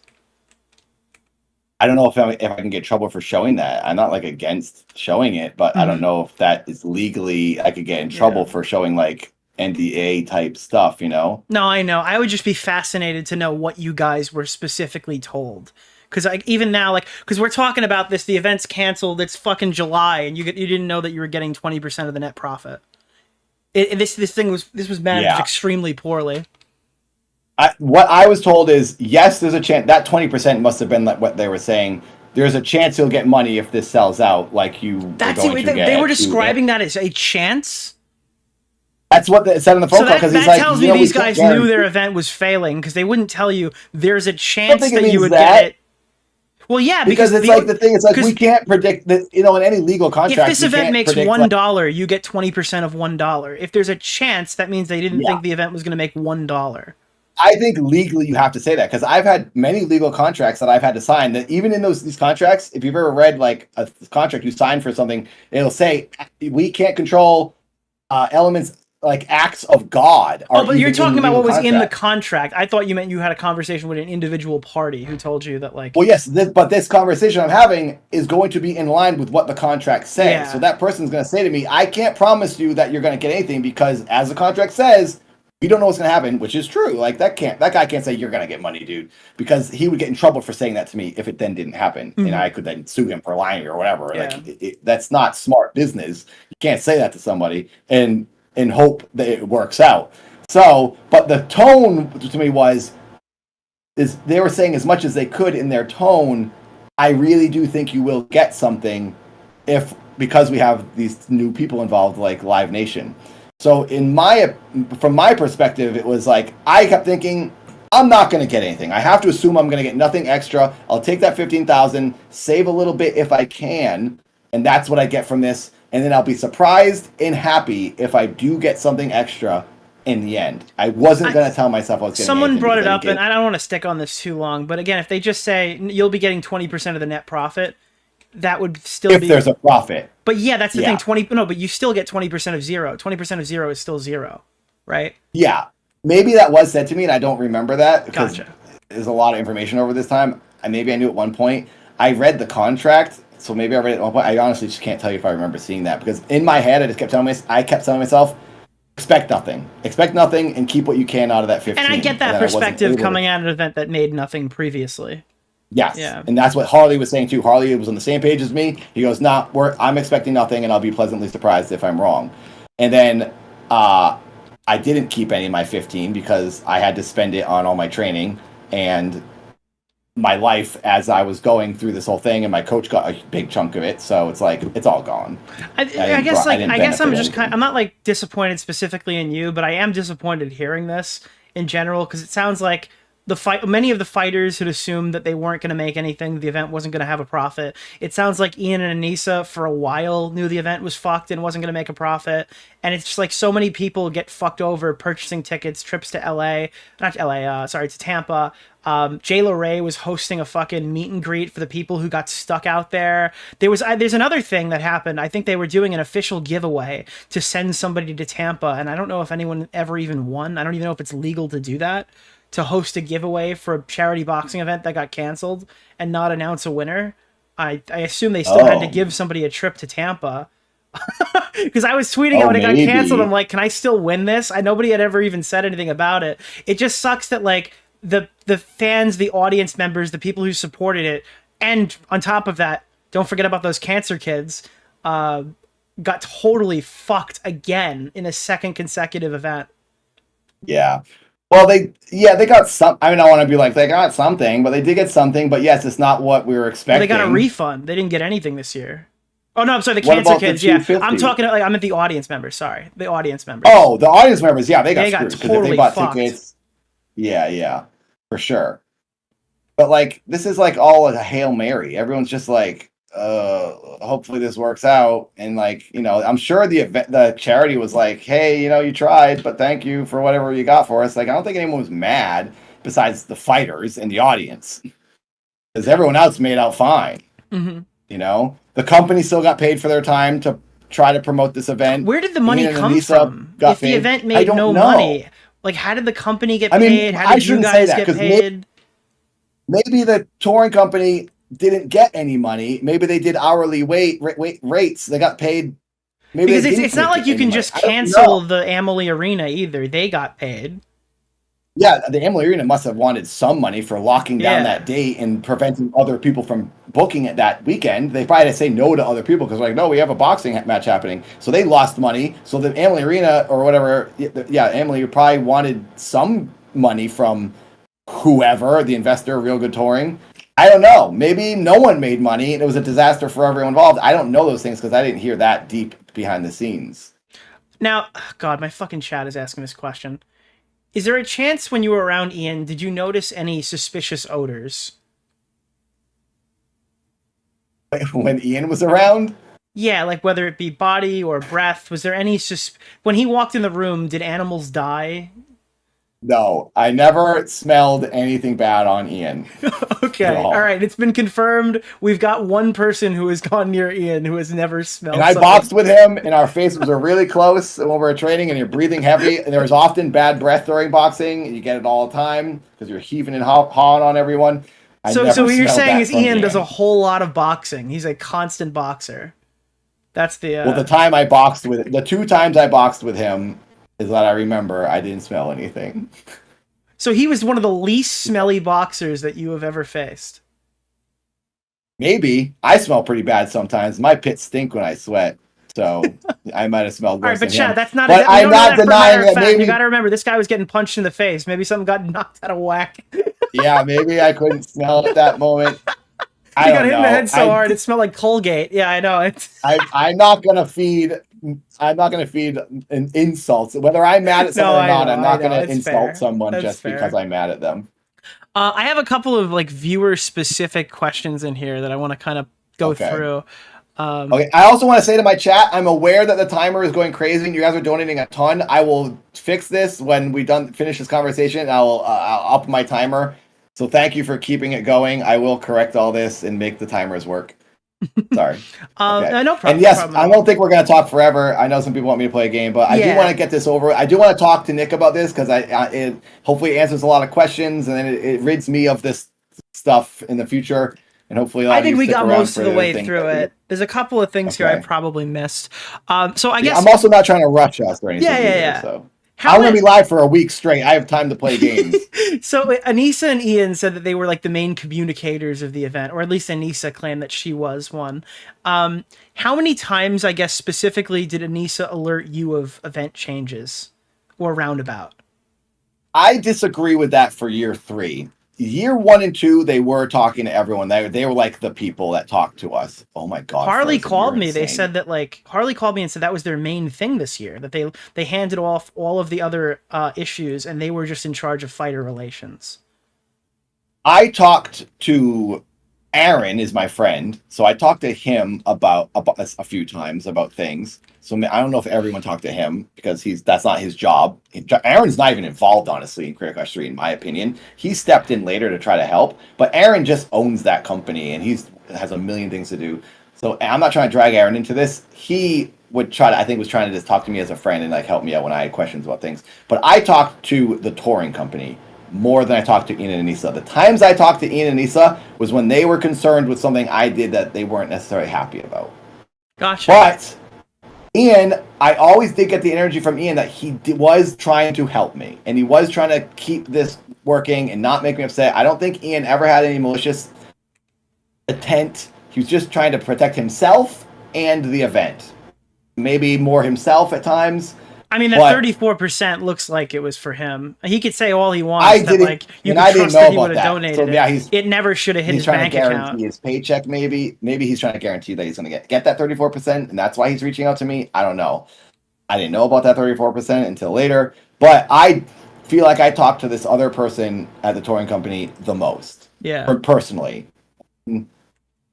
A little bit Ian and Anisa. Do you think, and I don't mean to put you on the spot here so you can abstain, but do you think it's fucked up that the fighters who were, I guess, pushed off the card or dropped off the card don't get their money now, but everyone else does and the event didn't happen? Do you think that they should step up and pay Lena?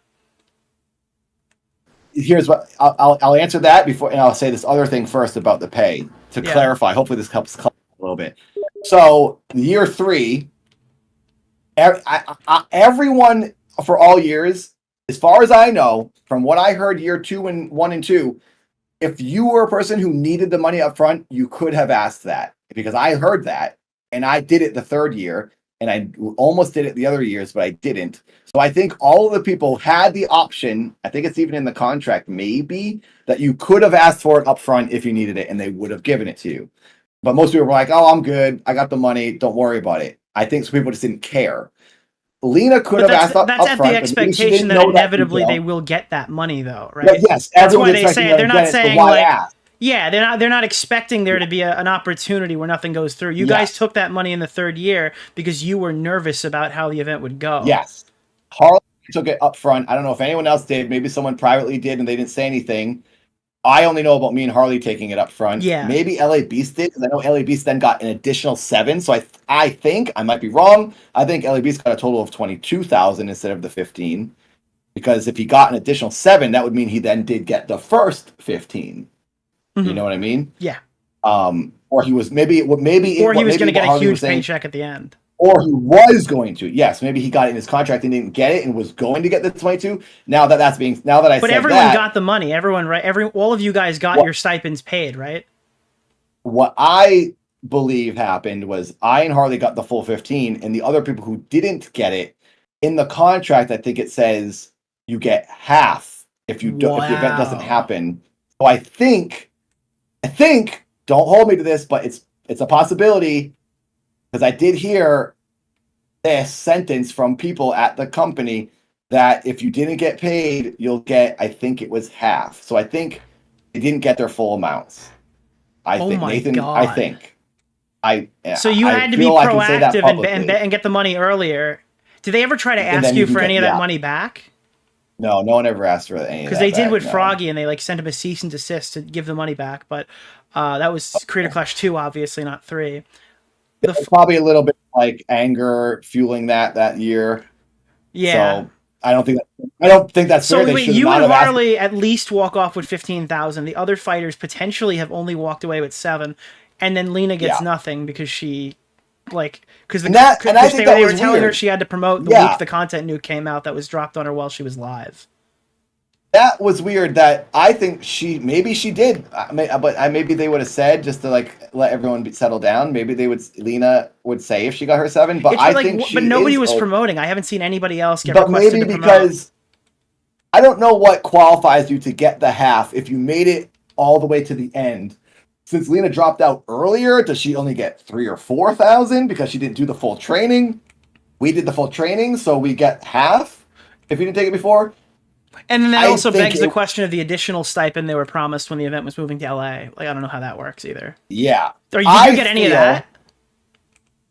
Well, wait, I'll tell you that in 1 second. Yeah. I think every fighter should have gotten full 15,000 when it was canceled, because we still did the work. Yeah, you should get paid for the work you did. We didn't do the match, so if you want to take out 1,000, because we didn't do 5 hours of boxing. We did the training, but we didn't do the match. We basically trained up to the match and then didn't do the 15-minute boxing match. So if you want to deduct hourage per pay, then maybe we get a little less than 15. But I think everyone should have got the 15, and they didn't. Maybe they got half. And then no one got the additional 10. I asked for that too. When I was told that this was canceled for real, I said, because I believed I was going to get that. When I said yes, I will extend to October, I thought that locked me in no matter what, because of the conversation. Well, you've paid for training since then. They should reimburse you for it. Yeah. I did another month of training. I didn't do the full training till October, but I started paying my coach and doing things. I started doing creatine. I started doing other stuff. So I did spend some money. I will say what I did get in the very end. So I'm not unhappy, but they did pay for some gear that I bought at least. But they said, no, you're not going to get that 10,000 even though you did the month training, because the money's gone. We don't have it. And I was like, well, that's a bummer, because I thought the reason I said yes to go on to October was because I thought I was guaranteed to get it, whether it happened or not. Maybe I misunderstood. Maybe I'm an idiot, but I thought I'd get that 10,000. Oh, well, that month was wasted. And Then I said, can I at least get my gloves covered and my shorts and the stuff I bought for my ring entrance? Because I wouldn't have bought those brand new gloves and these shorts I was going to wear. I wouldn't have bought my crotch guard. I wouldn't have bought the new mouth guard. I wouldn't have bought all this stuff. So they covered that for me. So I did get that covered. And that's all custom. Nice. You can't reimburse that. Like, they won't take that back. Yeah. No. But technically, that stuff I bought should have been covered under the 15. I have a problem with that because year 1 and 2, my training and gear was covered under 20,000. Now I'm expected to buy my gear and training with 15,000. That's harder to do. Can you just cover my gear for the couple $100 I spent? Yeah. And they did, so thank God. So let me just TLDR this because my chat's a little confused on money. So there were 2 events that were Creator Clash 3. There's A and B. There's LA and Tampa. So in Creator Clash LA, in Creator Clash Tampa, they were given $15,000 for their stipend. They were getting an additional 10, so there would have been 25,000 total. 3. Wait, what? This is 3. You're saying 3, right? Creator No. 3? So 15 plus 10, 25. For Creator Clash 3. Yes. Yes, if you went all the way through October. Yeah, if you stuck it out, went all the way through, you were promised fucking $25,000. And now what that is saying is that it sounds like they gave them like 7. And the people who asked early, they got to keep their 15, but they didn't get their additional 10. And then if you got forced off the card unceremoniously by your asshole boss who fucked you over, you get 0. Even though Harley left the same day and he walked away with 15 because of the way the event was structured and how they just didn't ask for the money back, Lena gets 0. Lena got screwed for sure if she got 0. That's unfair. And it's what I was thinking was, maybe they're not going to pay her the 15 because they know Ethan's paying. Ethan can do whatever he wants. You should still give her the 15 no matter who someone independently gives some. If someone gives me $20,000, the Creator Clash can't say, no, you don't deserve any money. We know you're making money elsewhere. That's insane. Yeah. I think, and I feel weird saying this because I don't dislike the people running these things, but I am compromised because it's like, no, that's unfair. Lena should have gotten her at least 12 because she dropped out earlier. So if you want, maybe if she paid 12, why can't the event give her the 12 instead of Ethan? But she should have gotten something from them, but she got 0. And I don't know and how to decide all what's this is fair, going to do is make spent. You read your contracts a little bit tighter next time. There's probably nothing any of you guys can do legally about this. But I think that, again, I'm sorry, Real Good Touring and a couple of these other organizations that are associated with this event, I don't know why any YouTuber would sign up with them again, knowing how this may have gone for you guys. This is extremely shitty how you guys have been treated. I mean, yeah, I'll say, and I'm only speaking from my heart and how I really feel. I do think Real Good Touring is a great company. They do majorly successful tours for really big YouTubers, and they've gone flawlessly. This event is very different, and there were so many other. I think there was too many people involved. There's too many cooks, basically.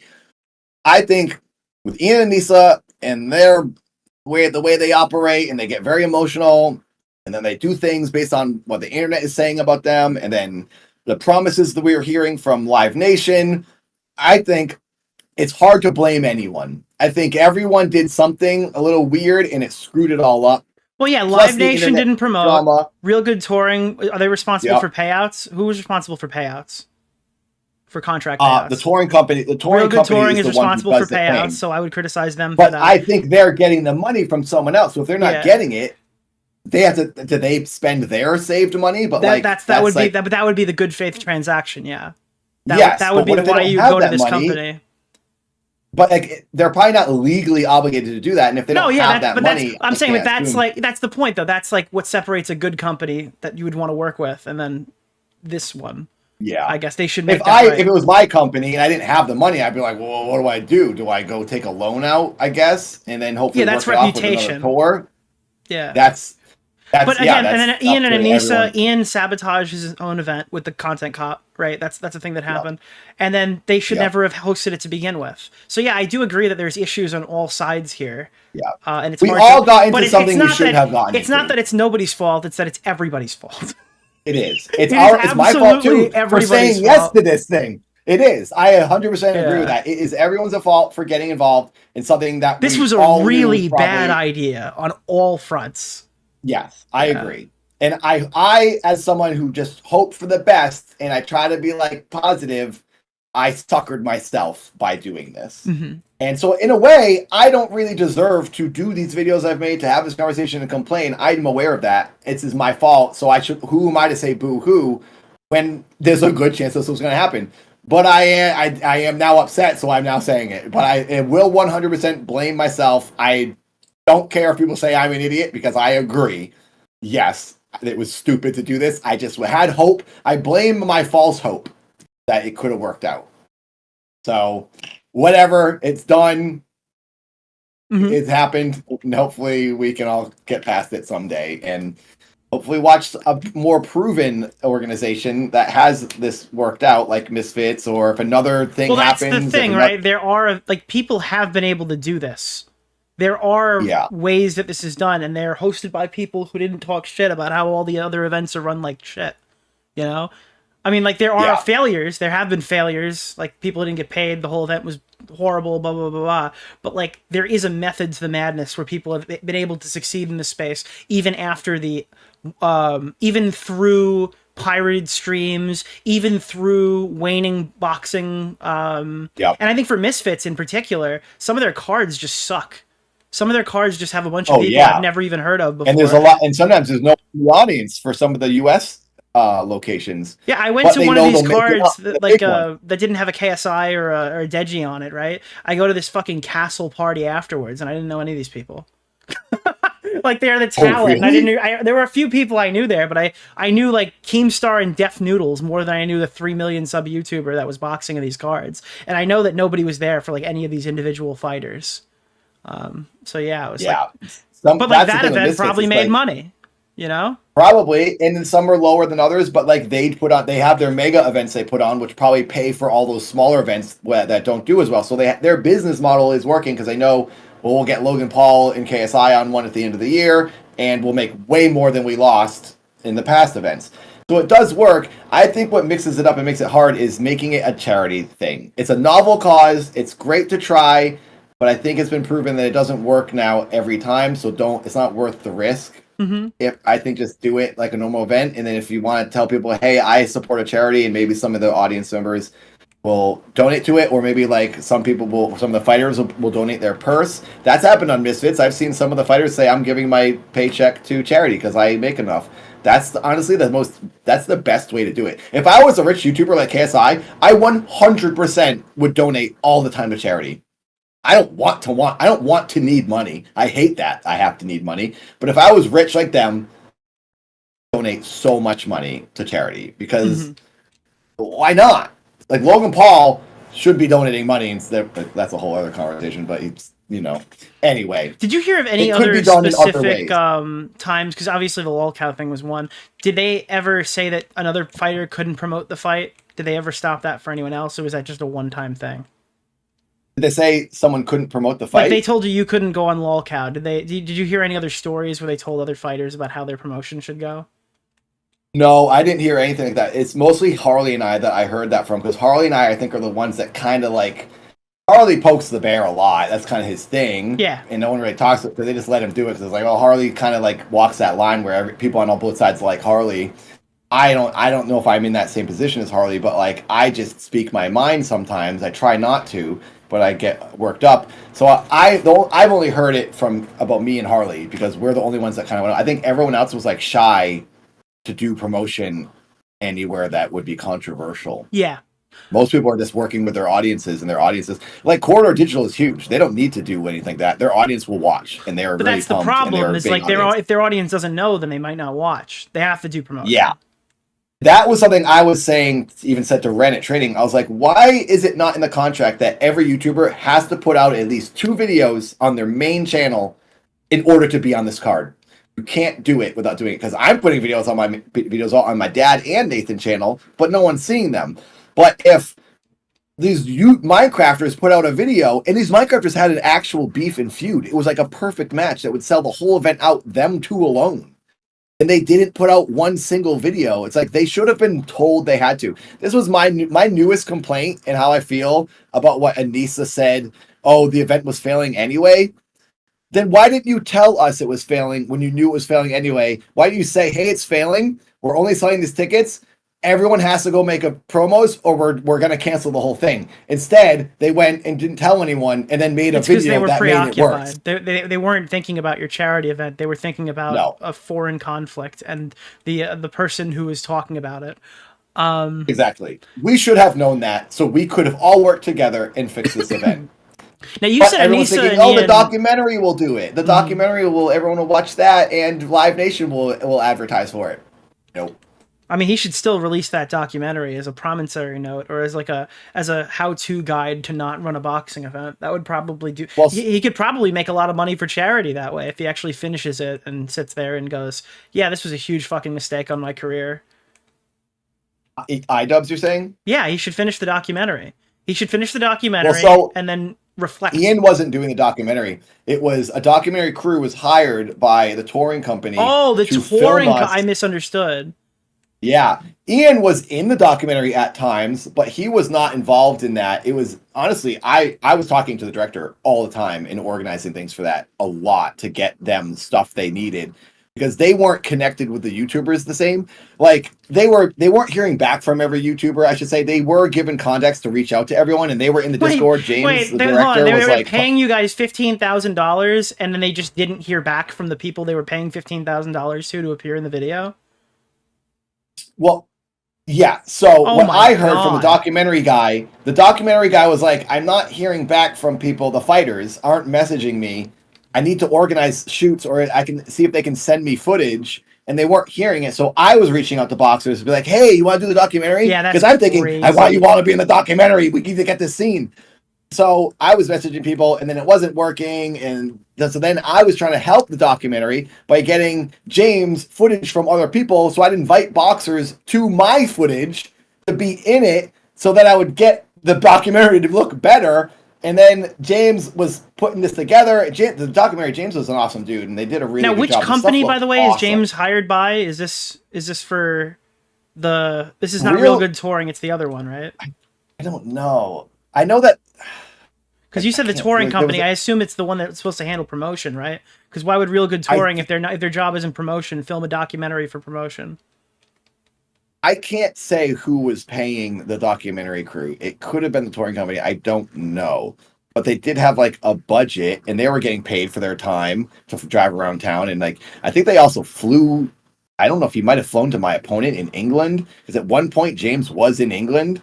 And what I had heard before was that they were just getting footage from my opponent, cell phone footage, and like his own camera crew was emailing footage to edit in. But then at one point James was over there, so I don't know if they flew him over there. I don't know who was paying for this, but someone was paying the documentary crew. I'm so fucking glad you said that, because I totally forgot. With flying people out, did you hear that people who didn't fight were flown out that weren't direct family?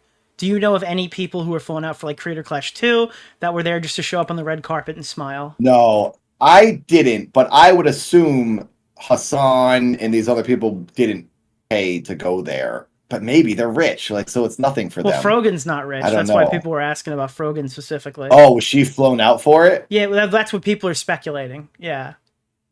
I would not be surprised if that's the case, because I wouldn't mind. I'm a similar audience to her, I think, and I wouldn't be able to pay for something like that. Mm-hmm.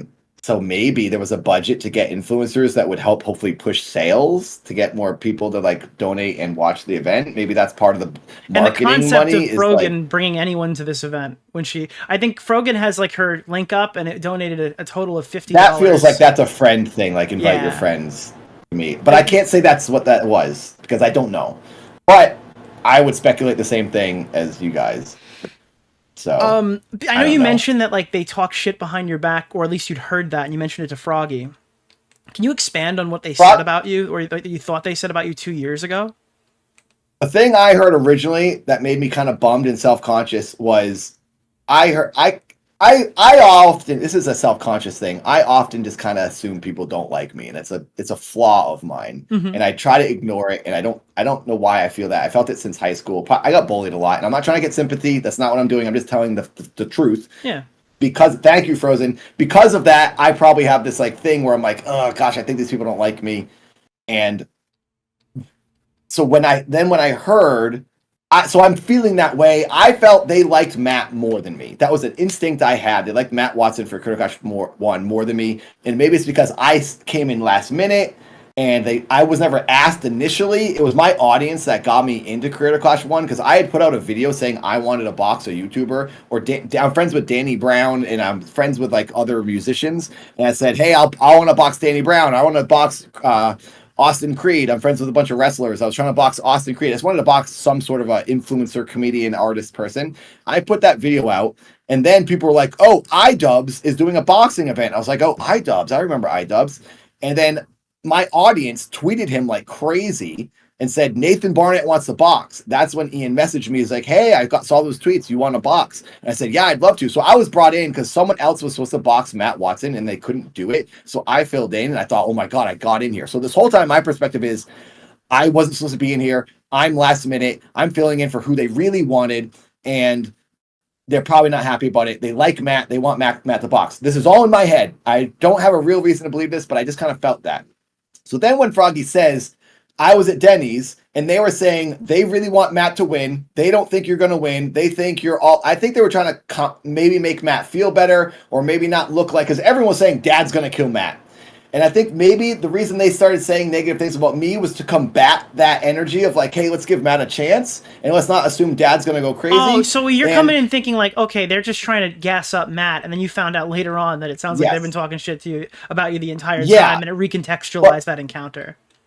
But I'll go as deep as this to get into someone's mind. I will, and maybe I'm being too nice, but I will say maybe Ian and Anisa were saying, hey, let's nothing really bad against Dad, but like we hope Matt wins because we feel bad that everyone thinks he's going to lose. So maybe they dug on me for that reason, and they didn't want to be mean to me, but they did that publicly to kind of help Matt in the perspective of Matt because I'm getting too much positive push and it's unfair on Matt. That's probably ridiculous of me to do. Maybe they just didn't like me and they wanted Matt to win and they hoped he would win. Mm-hmm. I don't know. I don't really care. I don't. You had anxiety about it. You didn't know. You were just. I had anxiety about it. You're in a new area. You're entering a group of established friends.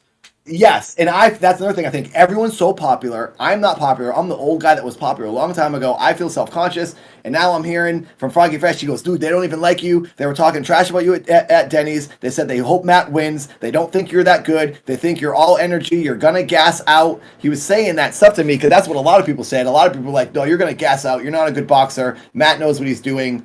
And that pushed me. And I was like, I'm going to kill this person because I truly thought, and my coach kind of got me crazy.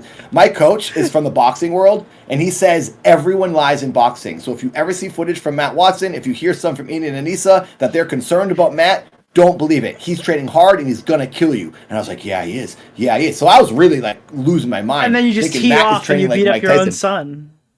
And I killed him because I went too hard with my training. But my coach convinced me. He said, look on paper. Matt's taller than you. He has a longer reach. He's younger than you. He has the advantage because if you look at Slim, who boxes on Misfits, he's got a similar build to Matt Watson, and he knocks people out so easily because it is not about muscles. It's not about your body. It's about your hips and your technique. And I'm thinking, Matt's young. He doesn't want to get embarrassed by an old man. He's going to try to kill me, and he's probably really good at this.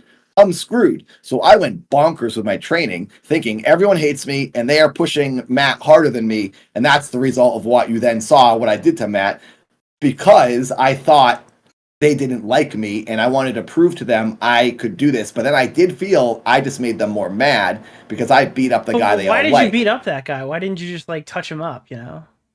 I should have touched him up because then people wouldn't have been crying because of me. Because you beat up your own son. Yeah. Yep. It made him cry. What was your reaction when Joe Rogan said that, dude? You had to be fucking smiling cheek to cheek when you saw that clip. The way I found out, Matt called me. He goes, dude, you're not going to believe this. He goes, Joe Rogan just talked about our boxing match. And I was like, no freaking way. And I did have the suspicion that this was going to happen. And I felt like a psychic person because I said to him, I knew it. I knew it was going to happen because I saw it going crazy on Instagram where people were reposting it as if it was a real dad.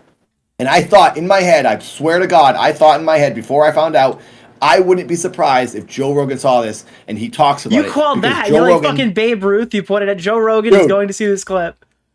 That's the most crazy. psychic moment of my life. And not that it really matters, but like I did think it because he talks about these things all the time on his podcast. And he's like, oh, I saw this clip of this breast boxer here and there. And I thought, I bet you he'll see this because this is going around. Every boxers are talking about this now. A guy in the grocery store who's an amateur boxer, retired boxer who I see in the grocery store, he goes, hey, are you dad? And I was like, this guy watches my videos? He goes, I saw your boxing match. I was like, this is insane. So boxers in the world were recognizing me in the grocery store. And that's what made me think, okay, I bet you Joe Rogan will see this.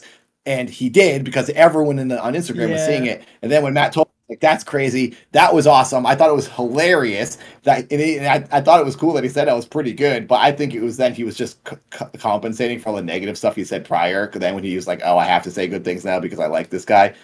Whatever. It doesn't really matter what I thought he thought, but it was cool. That is insane, awesome. Though. Yeah, that's fucking. But here's the thing: I found out. You know when the first time I saw that clip was? 2 days ago, bro. That should have been. You never saw the Joe Rogan thing before. And I've been covering this for I've been covering like Creator Clash 2 for like 2 years now, or 3 years now. And I was like around when Creator Clash 1 was happening, and I had never seen this clip before. Why was this not like the thing they used to promote the upcoming event? Like, you're back. Why wouldn't... Like, they had so many options here. They had millions of subs of YouTubers. They had a viral Joe Rogan clip that everyone was supposedly talking about. Where was all this stuff for, like... I agree. Any promotion ever that they've ever done? Even if, like, Creator Clash 3's promotion got taken over. It's insane that clip didn't make it to me. I agree with you, and I am not gonna... So, I thought the same thing. Oh, crap. I need to update my timer. My timer... There's been so many donations that literally broke my timer. I need to figure this out later. And I don't want people to feel like they're getting ripped off. I appreciate these donations, but I think... Like, there should have been merchandise, dude, that said, why does it lie? Yes. So I talked to Yoda. I was like, I'm going to make a shirt that says, it made me cry. And it's just going to be Joe Rogan with a tear. I wanted to make merch that said that the year before. So I didn't want to say to anyone, hey, could I be like main event? Because I got a lot of attention and the Joe Rogan thing was crazy. And ESPN was playing my ring entrance like nuts on all their social media when I dove into the ring. Like, maybe we can use some of that to promote. I'd never wanted to say that because that sounds presumptuous and egotistical of me. So I just thought if they wanted that, if they wanted to do these things, they'll ask me. Clearly, it's probably better ticket sales if LA Beast and Harley are main event or if there was a promo used or other things. And I was like, well, I'm just like everyone else. I didn't do anything special. It just happened. Let's not focus on it. But I did think if it happened to another boxer, I would have thought you should be focusing on this person. That was crazy. So I agree with you. But since it involved me, I'm never going to say that because I look like a jackass. But yeah, it probably would have helped advertise if they showed that clip and that ran as a YouTube ad before videos. And if Live Nation used that, that would be logical. So yeah, I agree. But... oh, well. Yeah. There's a lot of things that could have been done, but it's hindsight. Like, that could have not worked either, because this event seemed to was doomed no matter what. Nothing may have helped this event, Mm-hmm. Now, you are obviously planning on fighting for Misfits. Has that conversation started yet, or is that, like, something that you hope to do in the future? I have talked to Mams many times. I've also been getting Creator Clash. I don't know if I want to spoil anything, Mams, but I've been talking. He's a good man. That's a good man to be talking to. He does seem like a genuine guy for sure. He's been very nice to me, and he's taken time. I've introduced him to like other creators that are smaller that really want to get in there, and he's taken the time to talk to them in person. I've met him a couple times. First time I met him was at a KSI Oliver Tree music video that I was in England. Mm-hmm. And I met him in KSI that night, and Mams was awesome. And I talked to him a lot. And then I saw him again in Nashville last year for my friend Steven, who's a YouTube boxer. And I got Steven to introduce to him because Steven really wants to be on Misfits. And Mams was like, let's do it. He just wants to get people involved that want to box. So I have nothing bad to say about Mams. The guy's a really nice guy. And he's the guy who's going to get me paid someday, which is great. So yeah, Mams is cool. And I've talked to him a bunch. And I will be fighting. I think they have to do one event first, and then I'll be after that next event. But I've also introduced him to some other fighters from Creator Clash that will hopefully be involved. Yeah, it would be cool if they bring in like more than one. Like if they bring in like a card of not the whole card, but a card of like majority of the Creator Clash fighters to kind of fix this situation. I think that's going to happen because that would be cool, right? It's like a redemption arc. It's the redemption arc. Because again, when I heard Creator Clash 3 is happening, I go, iDubbbz is going to come back. He's going to fight. The last event failed. He's going to be fighting for more than... Like, the narrative is set, right? He's fighting for more than just himself. He lost 2 fights. He's going to win this one. He's going to get... Like, they're going to make money for charity. The event's going to be successful. That's, like, the energy that he should have brought. But instead, he came out and he goes, hey, guys, Creator Clash 3. Influencers will pay. And by the way, I'm not one of them. I was just, like, shocked. Yeah. I think... I understand he got beat so bad the first 2 times, and I probably didn't want to do it again. I think he's self-conscious, thinking I'm not a good boxer. Maybe I shouldn't do it.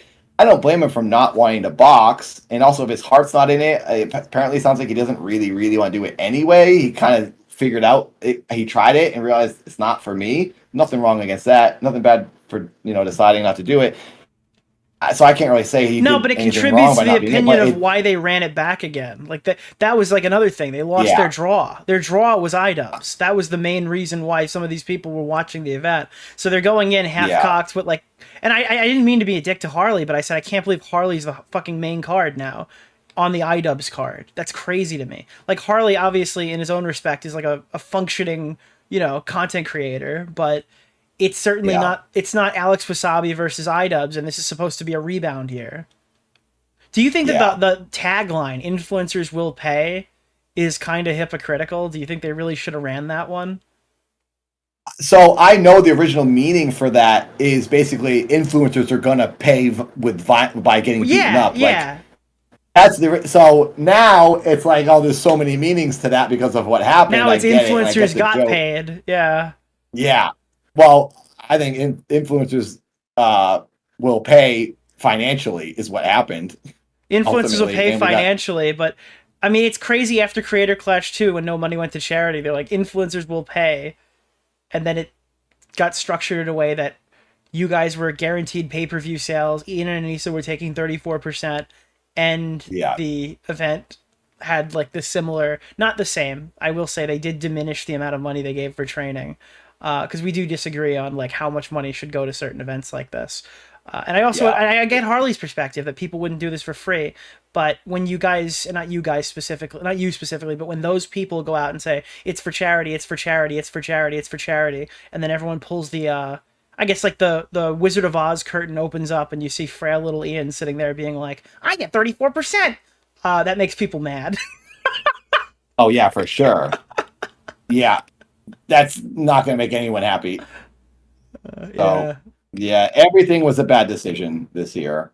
Is there anything else that you want to get off your chest, or do you think we've run through it? There were things. Let me see here. Oh gosh, I have so many text messages. Were any of them from Anisa telling you to get off? Let me. Wait. Oh, wait. Are you saying are there any? You said you got so many text messages. I said, are any of them from Anisa Jomha? No, it was just my girlfriend. I did have a bunch of notes that I wanted to that I never said, and like my eye situation, I talked about the pay. I think we've kind of covered sales. Why did I do it? I said that because I was holding out hope. Look, you're the first person I talked to who's like, I'm here and I'm doing it for money, and I'm not gonna beat you over the head with that. It's a bit more transparent than everyone else has been with me. So I'm just trying to say, I'm trying to not bury anyone, not say anything bad. It's not my intention. If someone gets like, negatively affected by what I'm saying, which is the truth of what happened, but I'm not going to hide anything anymore. I addressed seeing it coming. Like people said, I should have seen it coming. I did. I assumed this was going to happen. It doesn't mean I can't be upset that it did happen, or maybe I should just shut my mouth because I don't deserve to complain. I bet I understand that perspective. I think that's it. I talked to Harley about me and I doing our own event a while ago. I thought it would be kind of cool, like a small little live stream somewhere, and we focus on like entrances and characters. Well, the fun part is if you film it in the streets, that you'll probably still donate more money to charity than both of these two events combined. I think because of how negative everyone feels about this, no matter what, if we were to do something, people will probably overwhelmingly support it because they want to make up for what happened. So that you can host the event in right. UFC 5 and just say it's boxing and watch people kick each other, and people would donate more money than the event raise. I could do it in this room and do it in a tiny space where two influencers just punch each other, and we could probably raise a lot of money for sure. I would like to say I really do appreciate the psychotic support. I don't think I deserve it. I'm just saying what happened. You don't have to be nice to me. You don't have to donate to me. I really mean that. Like, I can't believe it's happening. So I want to say thank you because I hope it comes across that I am unbelievably grateful for this. People even just watching my streams helps me because that's ad money. So all these donations I've gotten, it's crazy. Your audience has been really nice to me. I appreciate that. Well, I thank you for coming on to talk to me. I appreciate you. I appreciate Harley. I appreciate anybody who's given me information on this because I think that like people kind of deserve to know this shit, dude. They deserve to hear your opinions on how like things went when you were seeing them with your own eyes. They can only hear so much of me speculating on things that I've heard secondhand, and they might not agree with every single thing that you said on here. That's absolutely fine because that's your lived experience. That's what you saw while it was happening, and they can't really contest that. I agree. I like transparency. I'm not trying to get anyone in trouble with the company. I don't think anyone had negative, bad intentions for any of this. I think there was bad logic and bad decision making on Ian and Anisa, and they cared more about their video than they did the event. I think that's very obvious, and that's where I feel upset. And I also do feel a little bit upset about not saying no to LA Beast. You can't have that $7,000, or then saying to us, "Hey, we had to give him 7,000 more. We're going to give everyone else 7,000 more because that's not fair." Because I imagine they're in a situation they were like, we need this main event. It's a perfect main event. Two food guys, two old school YouTubers that are both food guys, and one of them wants 7,000 more. 7,000 is not that much. Let's be honest here, though. The main event was Sapnap and Tubbo. That was the main. I mean, it wasn't on paper the main event. It was. They never even referred to Harley as the main event, but I got to be honest with you, those were not the draw. The draw wasn't to come see Harley for the third. I mean, in some regard it was, but the people who were going to potentially buy tickets here were those Minecraft YouTubers who some of which didn't even promote the event. Harley's like, oh, we know it'll be a good event. We know it'll be a good match. We've all heard of those guys, but they're not really. Oh gosh, my camera. They're not coming to see just me. You're coming to see the Minecraft. And you're gonna get a good night when you watch. Yeah, well, when you go to a fight, you go there for Tubbo and Sapnap, but you leave because Dad put on a good performance, and that gives you a good motivation to come back next year. But like when Harley's also that kind of fighter too. Harley isn't like a extremely notable current day entertainer, so to make him the headliner of the card, which someone who's gonna put on a fantastic performance, you can't expect to sell tickets off of. It's gonna be good already. Even though he's already been there before. You need these names, and it felt like that Ian and Anisa were courting friends rather than actually looking for relevant fighters in some capacity. And that touches on what you just said is basically what Ian, I think, agreed with you. Because every time I was like, hey, how can I promote? Ian was like, you don't stress about that. Just train. Because we have promotion things planned. You are someone that's going to deliver on the night, and that's why we have you. And it did relax me at times, and I appreciate him saying that. But I was still nervous because I knew about the ticket sales being so bad. I was like, there's something I can do here. I want to do more. And he was saying, you don't have to. I think he was trying to help me by like telling me, don't worry about it. Because you're just like, you're going to guarantee a good event, but don't stress about the tickets because we have these popular people. And I said, well, what are those Minecrafters going to promo? And he said, we're going to start getting after people more to do this. And we have other ideas planned for things to do. That was right before they dropped out. Yeah, so I was like, that doesn't really help me because like Ian said that he needed to do this in his announcement video that he made in February. So he literally just did. It sounds like he did nothing. It sounds like he's like, hey, listen, we realize now we have to ask these people to promote the fight, and then it comes in like, what is this, fucking April or something? He's telling you the same shit. We got to get these fighters to promote this fight. Like it just sounds like Ian told everybody what they wanted to hear, and then actively went home and did nothing. Yeah, I mean, they outsourced all of this stuff to these companies. They had like very few responsibilities, according to Harley, at least, and it doesn't seem like they even did that. And it's easy to see why. They were more worried about YouTube drama than the charities and the fighters and the people who are relying on them, and it just kind of sucks. I agree. I think Ian and Anisa, whether it was a side quest for them, was this gets us in with people we like. It makes us look like the owners. I mean, I would probably think the same thing. I'm like, oh, I just created this event. Now I'm like kind of a cool YouTuber, and I never was. I can't blame someone for getting excited about that and being rubbing elbows with people they admire. If I created I was trying to create a wrestling event with. Well, they said they wanted it to be new VidCon. That was the thing that they actually did say, like a VidCon alternative.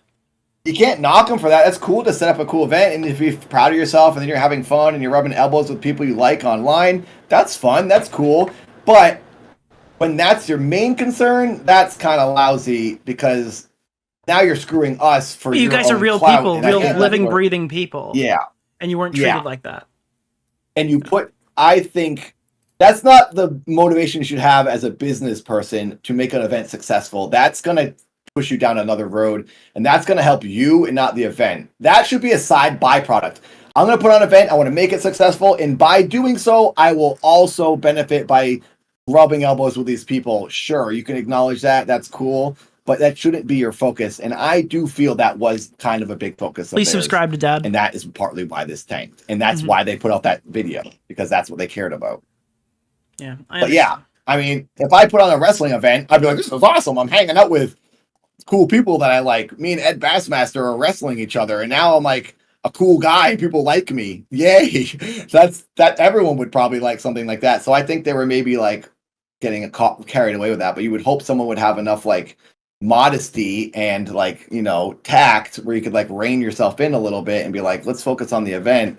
Because otherwise then you're just being a Hollywood, same thing as like Hollywood, the two that just want to like go to exclusive parties. That's kind of embarrassing. Yeah. I'd rather hang out with the audience personally. I got in trouble year 1 and 2, and I got COVID for it with the first year. I was crawling across the audience because I just love taking pictures with people. And then security goes, you can't take any more pictures with people, because I was like, crowds were forming at Creator Clash 1 around me and not watching some of the matches. And I felt bad. I was like distracting from those matches. So in between fights, I started doing it. And that's when I got yelled at. But I love hanging out with the audience because I appreciate every person that, and it sounds like I'm just trying to make myself sound good, and that's not the intention, but I really do. I go to video game conventions and I don't leave. I lose my voice. I just love hanging out with people. I'm a little bit social, and it's probably because I need to feel like, you know, I talk to people because I got bullied so much, and it's like a way to cope with that and like balance things out. But anyway, I'm trying to say I wish it was more about the audience, because that's who's paying for us all to be there. Fuck yeah, it's not this. They pay for us to be friends with all these other people. That's kind of lame. I don't really want to take pictures with other YouTubers. I'd rather take pictures with the guy that drove all the way from Nebraska, you know? Yeah, no, you went into this. I shouldn't even say this because it's going to sound like I'm trying to like boost myself up, and now I'm calling it out. I mean, I'm telling people to think that. So, well, I mean, it's worth saying considering that was kind of the like that. What do you think the filmed gala red carpet event was for? You know, yeah, I mean, it's cool I said I tried to do an after party for year 2 where I could hang out with everyone. I wanted so badly to do a party offsite where I DJ. Yeah, they treated you like you were a weird guy for that. I said I couldn't sell merch at the event, and I said I couldn't have the after party because they were doing the gala and it would compete with the gala. I was like, do I have to go to the gala? And they said, we'd like you to go. And it made me feel like it was kind of the obligation. So then I said, year 3, I don't care if there's an after party. I'm not going. Harley said he wasn't going either. I had zero intention to go to the gala this year, and I was already telling the public I'm setting up this DJ party, and I'm going to try to do it at some venue where people can just come in and hang out with me and dance. That's what I really wanted to do, because I feel it's more fun to hang out with the people who just paid for you to do this and hang out, and then you get to take pictures, and I don't know, it's just more fun. So anyway, I didn't get to do it this year. I still want to do it. I still would like to do some sort of a dad DJ night somewhere where people can come and hang out with me. And if we can make it $5, great. And then all the money can go to my own Tiltify link or something, sure. But whatever, anyway. I got one last question for you, because I forgot to even bring this up. What was your kind of reaction to Ian's trainer coming out, like his boxing trainer's conversation? Did you, because obviously you weren't there every step of the way. Did you ever meet him? Did you see anything, I guess, that could corroborate some of the stuff he said? I did work with him that one time when I went up to... Oh, hang on one second. I'm going to answer this in 1 second. I have to do something. I just fixed something. My timer started working again. Okay. You guys, look at that. Almost 17 hours will be added to this. It refreshed. It worked. Let's not stress about the donations that didn't come through. 17 hours added to your timer? Added to my 83. Holy shit, and there's probably more than that because I have to add the gifted subs that came in when I was talking to you. So I'll go in manually and I'll count those and I'll add. So it's probably around like 20 something hours I'm going to add to 82. I'm going to be live streaming for the rest of my life. Dude, I literally just took an entire day from your life. That's so funny. I appreciate it. This is genuinely, I've been really, really stressed about money, and I feel like at least I'm working for it right now, and I'm not just getting this for free because I will stream and I will party and I'll go out. But you know, this stream is known for that, right? One of Ethan's Oilers came in one time. I don't know if you saw Russ in here, but I had mentioned that a friend of mine was doing a subathon just like you, and this guy, I don't even think he donated to my stream that night. He's like, "Oh no, I got you, no problem." He went in and gave him like another fucking 36 hours or something. It was insane because I think his was a little bit less for money. But yeah, no, he just went in and just started mauling people. So we like to maul people who do subathons around here. Well, Frozen, it just did it again. Frozen gave a, oh my god, freaking Frozen Dark. I can't. How many is this? I'm scrolling and scrolling. He just gave like 100 subs, 50 freaking subs on Twitch. That's crazy. This is ridiculous, dude. I need to dedicate like a day to each one of these donators. That's all you though. I got no Twitch presence. That's all you guys on Twitch. Thank you. I'm on Twitch and YouTube right now because a lot of people watch on both, and this is the first time I've ever done a stream on both websites. So I'm really overwhelmed, and I'm trying hard to thank everyone. I really am. I'm sorry to anyone I don't say hi to and thank. This is crazy. But yes, Nick, because of you, this is like happening, and now my thought at the end of all this. I'm going to answer. You just asked me a question, I know, and I feel like I'm sidetracking. It's okay. It's okay. I just want to address my main concern is marrying my girlfriend this year, and then fuck yeah, dude. Getting an apartment for us and living together. And I have to get this ring for her, and I can 100% do that now. And I really was stressing about getting that ring for her. This is a real, true, honest thing, and I want to thank all of you for letting me do this because this is changing my life. So thank you. I don't think I deserve it. I don't think anyone has to do it. You got your so priorities. You can all stop right now, and it's perfect. Yeah, you got your priorities in check. This is fucking badass. I support the fuck out of you, and I think that my audience should too. I hope that they hop over there and give you a good time. Well, also do it if you want to. Don't do it because we said so or Nick said so. But thank you, do Nick, it because I said so. Listen to me. That. Give your last $5 to Dad. You will do it. Okay.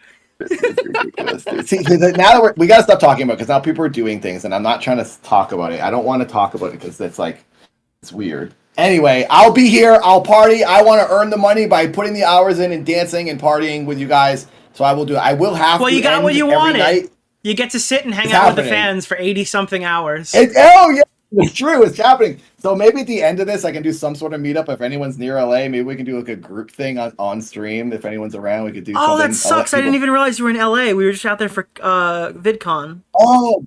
That'd be cool to meet up with you sometime. I'll say maybe I'll let some people punch me in the stomach with a boxing glove on stream, but I'll let it happen, and I won't sue you. I'll sign a contract if you want, and I'll have to have you sign a contract so you don't sue me. But yeah, I'll do some interactive stuff with people if we want. Well, I'd love to meet you next year when I'm out there. If you're still chilling out. Likewise, dude. Yeah. I should be. The year plan with me and my girlfriend is we're going to live together for a year here, and then we're going to try to move out of LA to save money and like get someplace like in a small town and like do the whole family thing, which I never thought was going to happen in my life. Really didn't. It was bleak for the past 4 years, and now it's changing. And anyway, I'm going to stop. Sorry. You asked me something, and it made me think of something. Before you get that, one more. Where the fuck did you get that chair? It's sick. Your chair, right? I pulled it up. Your chair is awesome. What the fuck? People talk about my chair a lot.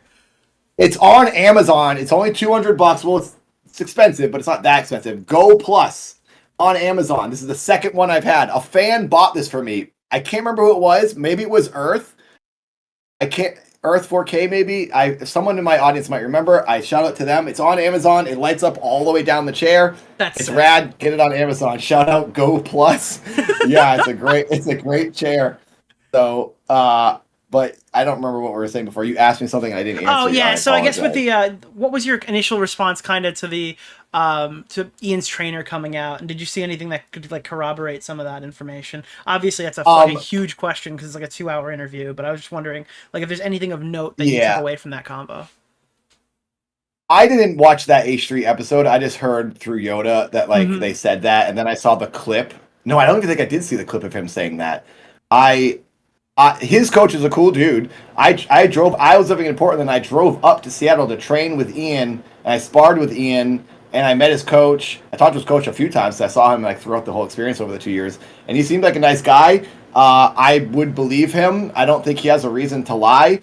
I also, it's gonna sound bad. People are gonna get upset with me because I'm not like just ripping on Ian and Anisa too much. Maybe I shouldn't even say this because I think sometimes you say something about someone you didn't mean because you're feeling like you're in a certain crowd, you're in a certain group. So maybe that's what was happening, and it was like easy to beat up on me and make fun of me, and they had reason. I don't know. I just want to believe that no one really was trying to be mean to me. You're a nice guy.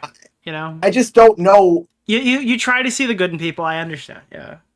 And like everyone messes up, and everyone says things they don't mean, and maybe it was like they felt threatened by me in some way because I was like doing good in the sparring, and it made Ian insecure. So they felt to protect Ian, and Anisa had to make fun of me, or Ian had to make fun of me for whoever said it. I don't know. I always just heard they. I will talk to anyone. I don't have to have beef with anyone. If you say sorry, I'll say sorry. 100%. We should all get along. I think I know it goes deeper than this. Like, I would hope that Ethan and Hassan could make up someday. I wish everyone could make up forever in every way. We could all get on the same page, and let's just help each other and people and get rid of this beef. Because, like, why, dude? We're only here for so long. So, like, this is ridiculous. Why? Why do it? Mm-hmm. So if they said something they didn't mean and they're upset about it, sure, dude, whatever. I've said things about people I probably shouldn't have said, and I've been regretful, and I've hopefully talked to them in the past and made amends. So if they said it for whatever reason, I'm not going to judge them. But it did hurt me because I was like, dude, now it's been proven. In my opinion, it's kind of been proven. I've heard it from 2 sources that they did this. And it's like, I felt that I should say it because I wanted to stick up for myself, because I know I don't stick up for myself ever. And I wanted to voice my I wanted to voice my disappointment with that happened, because I really did look at Creator Clash as, this is the freak show. Look at Aaron Hansen's entrance. It's so weird. It's so funny. Harley and I were playing characters. We're celebrating weirdness at this event and inclusion. It's very LGBT friendly, which I love. We're accepting everyone. Yeah. And now I hear that the people organizing it are making fun of me because I'm weird. It's like, what? That's like John Waters saying another person is weird when that guy's like the weirdest guy out there making movies. It's like, maybe I understood them wrong. And then I start judging, which isn't fair of me to do. I start thinking, okay, well, they're trying to disassociate with this certain group of people. I'm the weird guy. I'm starting to speculate, like maybe that's not how they are. They aren't the all for people, when they really convinced me that they're all for everyone, because they seem so sweet behind the scenes and so nice to me. Now I don't know what to think. And now I'm thinking, I don't want to even get into it because it's no point, because I don't know where anyone's coming from and why they said what they said, but it was said apparently. So I'm going to be bummed about it until I hear otherwise, and I would love to talk to anyone in the future, and we can make up. I don't even think we have to make up, because I don't feel I'm at odds with anyone. I know the audience is mad for me, and I appreciate that, but like, let's not do that, dude. Like, let's not get mad at them for extra stuff we don't think that we can't confirm. You can get mad at anyone for what you have heard and you know, and that's fine. Feel how you want to feel, but I'm not going to add to false hate when I don't know what someone was going through where they said that about me. They might have been going through something really bad with a family member, and that day they wanted to talk trash about me because it helped them. So sure, I'll give you the benefit of the doubt, but I don't know. Oh yeah, dude. I can't. I like that from you. I mean, you're taking it in stride, and you're true to yourself. So that's good. I think that's the only way to take anything, honestly. Like, yeah. I'm not trying to be some like high and mighty guy that's like, I'm an idiot too. I say dumb things. I'm a moron. Like, I've been a rude person, so I'm not like this all saintful person. Regarding this is my opinion, and that's how I feel. So sure. No, it's cool. The chat wants blood, and you're being you. I know. That's good. No, it's good. I know, and I'm sorry that I'm not giving everyone what they want, but never gonna say anything bad about anyone, because unless someone physically like harms you, like I will say, I think it was lousy what Sam Hyde did. To be honest, you were the only one physically harming anybody. You beat the shit out of everybody you stood in front of. And I beat up someone. Yes, I'll talk out against someone who maliciously tries intent to hurt me and make me feel bad. Sure, But like even then, I'll say, hey, maybe you're doing it for a reason I don't understand. I would love to talk about it. Like I'd love to get forgiveness from anybody. It's just not in me to feud. So yeah, hopefully we don't have to feud. Maybe it'll all work out. Maybe we'll all feel good about each other, and Ian and Anisa will say something someday, and we'll all apologize. We'll be over this, and everyone can be back to making stuff and have a good time. I'm probably living in a weird Star Trek utopia. That's never going to happen, but I hope they do. I hope they do. That would be awesome. That'd be cool. So yeah, we'll see. But yeah, sorry. I know I rant. I apologize. No, if it's any of okay. This is boring and tangenty. Look, I'm thoroughly entertained, and that's all that matters to me. And my chat seems to like it too. So. Well, good. There we go. Everyone's getting entertained. Yeah. Yeah. I hopefully in the end of this, people just have clarity and answers, and that's what we can take from it. And maybe we can all calm down and, get back to making those 2010 videos that we all desire so badly. Fuck yeah, dude. All right. Thank you so much for answering every question. Yeah, my pleasure. Sure thing. Thank you. I hope this for having is me. like off your shoulders now, right? Like now it's all out there. It's all been said. 100%. It's been said. I don't think there's anything else I can say. I've probably repeated myself too much and said the same thing over and over. So yeah, this is probably it from me. And I appreciate people who have subscribed. If you like what you see going forward, thank you for watching it. I don't expect anyone to stick around, but I really how much? so you got 85 hours here now. So you're gonna be. What are you gonna be doing for the next 85 hours? I got more than 80. Oh, 85 plus the 16. 100, yeah. I have 100 something hours. So my plan is I'm gonna try because this is psychotic. I can't sleep on stream. I'm gonna do at least because YouTube you have to stop a stream after 12 hours. So every night I'm gonna stop. I'll restart every day. So divide 100 by 12. I'll be doing that many days of streams. I'll probably have to take a couple days off, but I'll get back to it. I will work off every hour streaming on YouTube and Twitch going forward. Eventually, I'll have to stop this timer because I can't go forever, obviously. But I will work off every hour paid, and then in those hours, I'm going to try to do as much as I can variety. I'm going to go out to the world. I'll do some dance parties. I'll go travel around LA. I'll go swimming. I might jump off my roof. I might do some backflips in here. If chat suggests things, apparently I might be shaving my eyebrows at some point. I'll do a bunch of stuff. I'll eat some weird things maybe, but there'll be a lot of just nonsense and gaming and watching Passions, the greatest show in the world. Passions from 1999 is a soap opera with magic and mayhem. It's awesome. I'll watch that. And I don't know. They tell me what to do and I'll do it. Hell yeah, dude.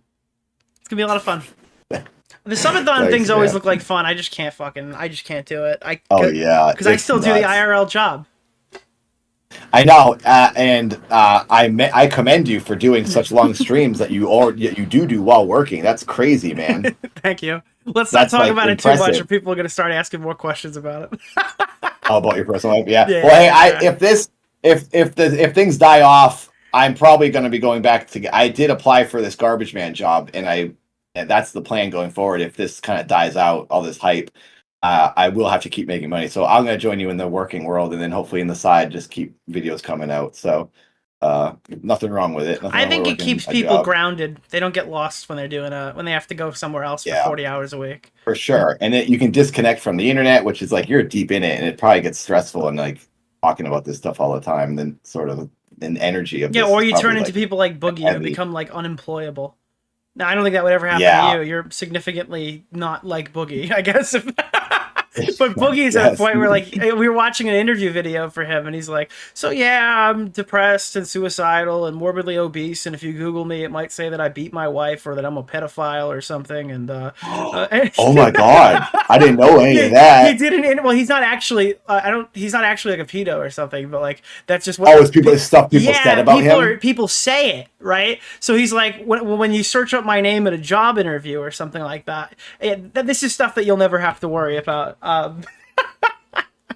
No, thank God. Yeah. But yeah, I have no problem. My last job, I was a grave digger. That's how I saved up money to move to LA. I dug graves for 3 years, and I had to like get in the hole and then carry the casket and everything. Holy fuck! So that's crazy. I've talked about how I miss it kind of because it was a lot less. It's just stress free. I show up, dig a hole, get paid every week. It was pretty great. I don't know if I want to do that job again, but the garbage man thing was a little childhood fantasy, honestly. That's why, and my girlfriend said it's hot. So I'm like, okay, you're not embarrassed? Cool, I'll do it. So I might. Could you imagine though? You go out there, it's Save fucking up. super hot outside. It's just like you're sweating, you're digging this fucking hole. You get all the way to the bottom. They're like, "Nah, you didn't die. We'll pay you half." You know, I had that same complaint. A while ago when I said, when I worked at Target, no matter what, if I did that hours, I got paid for those hours. They would now create a clash. I did the hours, and I should get that pay. But yeah, I do think everyone should have gotten the full payment for sure, and I do think Lena should get paid. I'm sure there's $15,000 somewhere between someone in these companies to give. That's just fair. Yes, I agree. But at the same time, I don't know what's going on behind the scenes. I always feel like I have to then amend what I say because I don't know why decisions were made, and I'm not going to be the person to comment on it because I don't know everything. Yeah. But yeah. Hopefully that can happen at some point. All right, man. I'm gonna wish you luck. I actually have your channel up here. I'm gonna link it myself. I want to send some more people over there to hang out with you for a while. Oh, thank you. That's very kind. Apparently I'm going to be playing Cyberpunk tonight. I've never played it. It's 87% downloaded. That's what I'll be doing after this. I'll be playing some spooky games at night, and I don't like spooky games. I get really scared. So people want you got to do Phasmophobia. I have done that. I've done that a lot with Inside of Mind is a pal of mine. He's a YouTuber, and I have another friend, Tinfoil Tom. We've played that a lot, but oftentimes nothing happens in that game. You're like you don't discover the ghost. You die and you can't do anything. So it's fun, but I like the solo gameplay scary games because then you get scared a lot. I like bringing people like Keemstar into Phasmophobia because it adds like a whole nother element when you got like some psychopath running around doing it with because he's screaming like a maniac. Gosh. There was a long time ago where Keemstar and I first met because Nexpo brought him into one of my streams on the Dad channel during the pandemic, and he started saying bad words, and I was like, what the heck is going on here, Keemstar? And he got mad at me because I was talking like this, and I was like, you're in trouble, Dad's gonna spank you. And he's like, who the heck is this? And he started saying words, and he got mad at me, so I kicked him out, and that was my first introduction to Keemstar. And then we've since talked and made up, and I was like, yeah, dude, you were saying horrible things. I had to kick you out. You know, I love Nexpo. That was his bit. And if you want to feel good about it, this conversation went a lot better than the last one I had with Nexpo on this stream. So, and I love Nexpo. Oh, were you talking about the whole Max thing? Yeah. I don't want to get you. I don't know any details about that. I heard like stuff went down.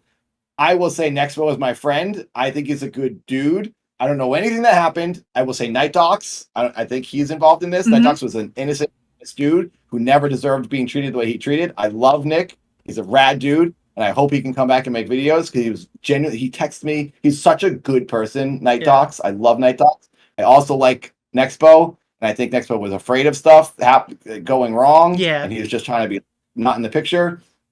I'm not going to comment any of it. I like Nexpo, and Nexpo is hopefully my next opponent because he and I have a natural beef with Dad, the character, and it would be awesome for his audience and my audience if we boxed. And he's a bigger dude than me, so it would be a good challenge. So hopefully Nexpo and I box, and hopefully Night Docs is there with us, and we're all partying again. That's what I hope. Oh, one last thing before I let you go, though. Have you ever tried Ricky's world famous hot sauce? No. What? I don't know. I don't like hot sauce, so probably not. But I'm not getting paid for this, but apparently if you use code Nick, is that a real thing? Yes, it's Billy Mitchell's hot sauce. It's Billy Mitchell. Wait, oh, he still says that. You know, I met Billy. What's going on with Billy Mitchell? I don't know the latest with him. I've met him 100 times. Winning, dude. Generational winning. He won his lawsuit against Carl Jobs, and he's been talking crazy shit about everybody and anybody on Twitter. So Billy Mitchell and I did a lot of conventions together, and I did a whole ice bucket thing as my Keith character, and he was a part of it. And then I heard he was like, I've heard the stuff about him like cheating or whatever.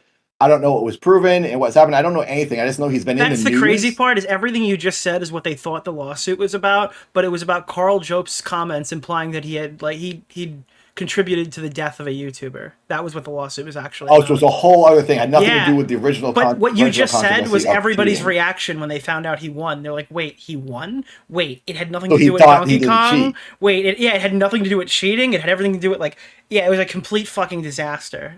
Oh, so is it still proven that he did cheat? The cheating isn't really like disputed in the lawsuit, but he did bring up That's something in his irrelevant. response video. Yeah, it had nothing to do with it essentially. But like the big thing that he has said recently is the whole red joystick thing doesn't mean it's an 8-way joystick, and what he did was actually fine for that one. I don't think anything has come up regarding the potential MAME scores, but for that red joystick and the potential 8-way joystick, he made a fairly compelling argument that he was allowed to do that and that Carl's video is bullshit. And nobody, I've seen 0 people dispute it.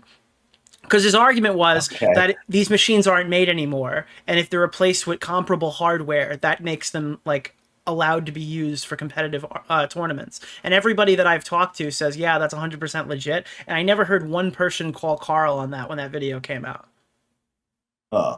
It's so I'm interested in that whole the cheating stuff, and because it's just fascinating to me. I'm interested, and Billy was always nice to me. He was a cool dude. But I was like really in with that world with Twin Galaxies and the King of Kong, because my Keith Apicary character, the reason that got popular, and I was spoofing King of Kong, and I wanted people, when that came out, I did my first Keith Apicary videos, and I wanted people to find it on YouTube and think it was an excerpt from the documentary King of Kong of a guy who didn't make it into the final cut. That was the motivation behind my Talking Classics thing. And I started loading it to YouTube as that intent the very first episodes. And then I met all those guys, Walter Day and everyone, and fully embraced Keith Apicary into their world. My arcade cabinet is at Fun Spot, where they did the whole movie at the end. My Neo Geo from my music video, Neo Geo, I donated it to the arcade. There's a TV that plays my Talking Classics episodes on loop. Yeah, there's a whole shrine to my Keith Apicary character. And my picture, I set this fake world's lowest score in Donkey Kong Jr. because they all had their high scores. I thought it'd be funny if I had an award for getting the worst score. So Keith somehow was so bad that my character was so bad that he caused the machine to go below what is physically possible, and I got negative 400 points on the game when you can't get below 0 or even below 400. So that the whole world was like, this is hilarious. They put my picture up next to Billy Mitchell and Steve Wiebe as the world's worst video game player. And then they put my arcade cabinet there. They put a poster that had all the BTS footage of me making my music video. And then they have a TV that loops my series 24 hours playing in the arcade. So I fully embraced it. In doing so, I met Walter Day, I met Billy Mitchell, and I've done a lot of stuff with Billy Mitchell. So then when that stuff came out about Billy Mitchell, I was really invested because I'm like, I hung out with this dude so much, and he knows Keith Apicary and is a fan. This is like crazy drama here. So that's the only drama in my life I've ever been intrigued by. And when I heard that, I was like bummed, but then I heard it long ago because of the documentary so then I heard he was cheating again later. So when I heard this stuff that you're talking about, I thought it was more of that, and it's a whole side thing. Yeah, he hasn't really disputed the majority of the cheating allegations, but he came out, got a huge win, and his Twitter has just been going fucking crazy. He's been using like code Carl Lost for his fucking hot sauce, and people have been buying boatloads of it. He's been tweeting like Anisa will be divorcing her husband or something. It's like insane. Billy Mitchell is talking about Creator Clash? Billy Mitchell has been talking about Creator Clash for like a month. You have to go scroll through his Twitter after the stream. You're literally gonna die laughing. I don't have Twitter, and I will never go back on Twitter. Dude, you're missing some of the best content I've ever seen. He's just been constantly tweeting about it. It's negative stuff. Actually, Billy is a mod in the channel, on my channel. He comes in the chat and he talks about some of this stuff sometimes. Well, Billy was always nice to me, and I had a lot of fun doing those the stuff with him at conventions. And I hope everyone plays fairly. It's what I hope in the end. And nothing negative towards anyone. I mean, he's a businessman. He's done really well with his hot sauce before he was even in this documentary. So that's cool. I'm glad he's selling stuff. But I don't want to get involved because the negative drama affects me too heavily when I'm away off camera and I start getting sad and should bummed. I shoot him a DM? I'll try. Should I try to see if he'll hop on your thing? I don't know if I can get it done, but I can try. I mean, if you want to, you can, but no pressure, no big deal. I don't even know what to talk to him about or what to do. If he wants to box Keith Apicary at a video game convention, I'll do that. I'll wear my glasses and I'll be in more danger and I won't be able to see. If he wants to box me, I'll do it. Fuck yeah, dude. All right. I gotta get out of here. I gotta do some stuff, but I appreciate this. I appreciate you for coming on here, having this conversation with me. I had a fantastic time. It was super cool getting to know you and stuff. I get to know some of the stuff that happened.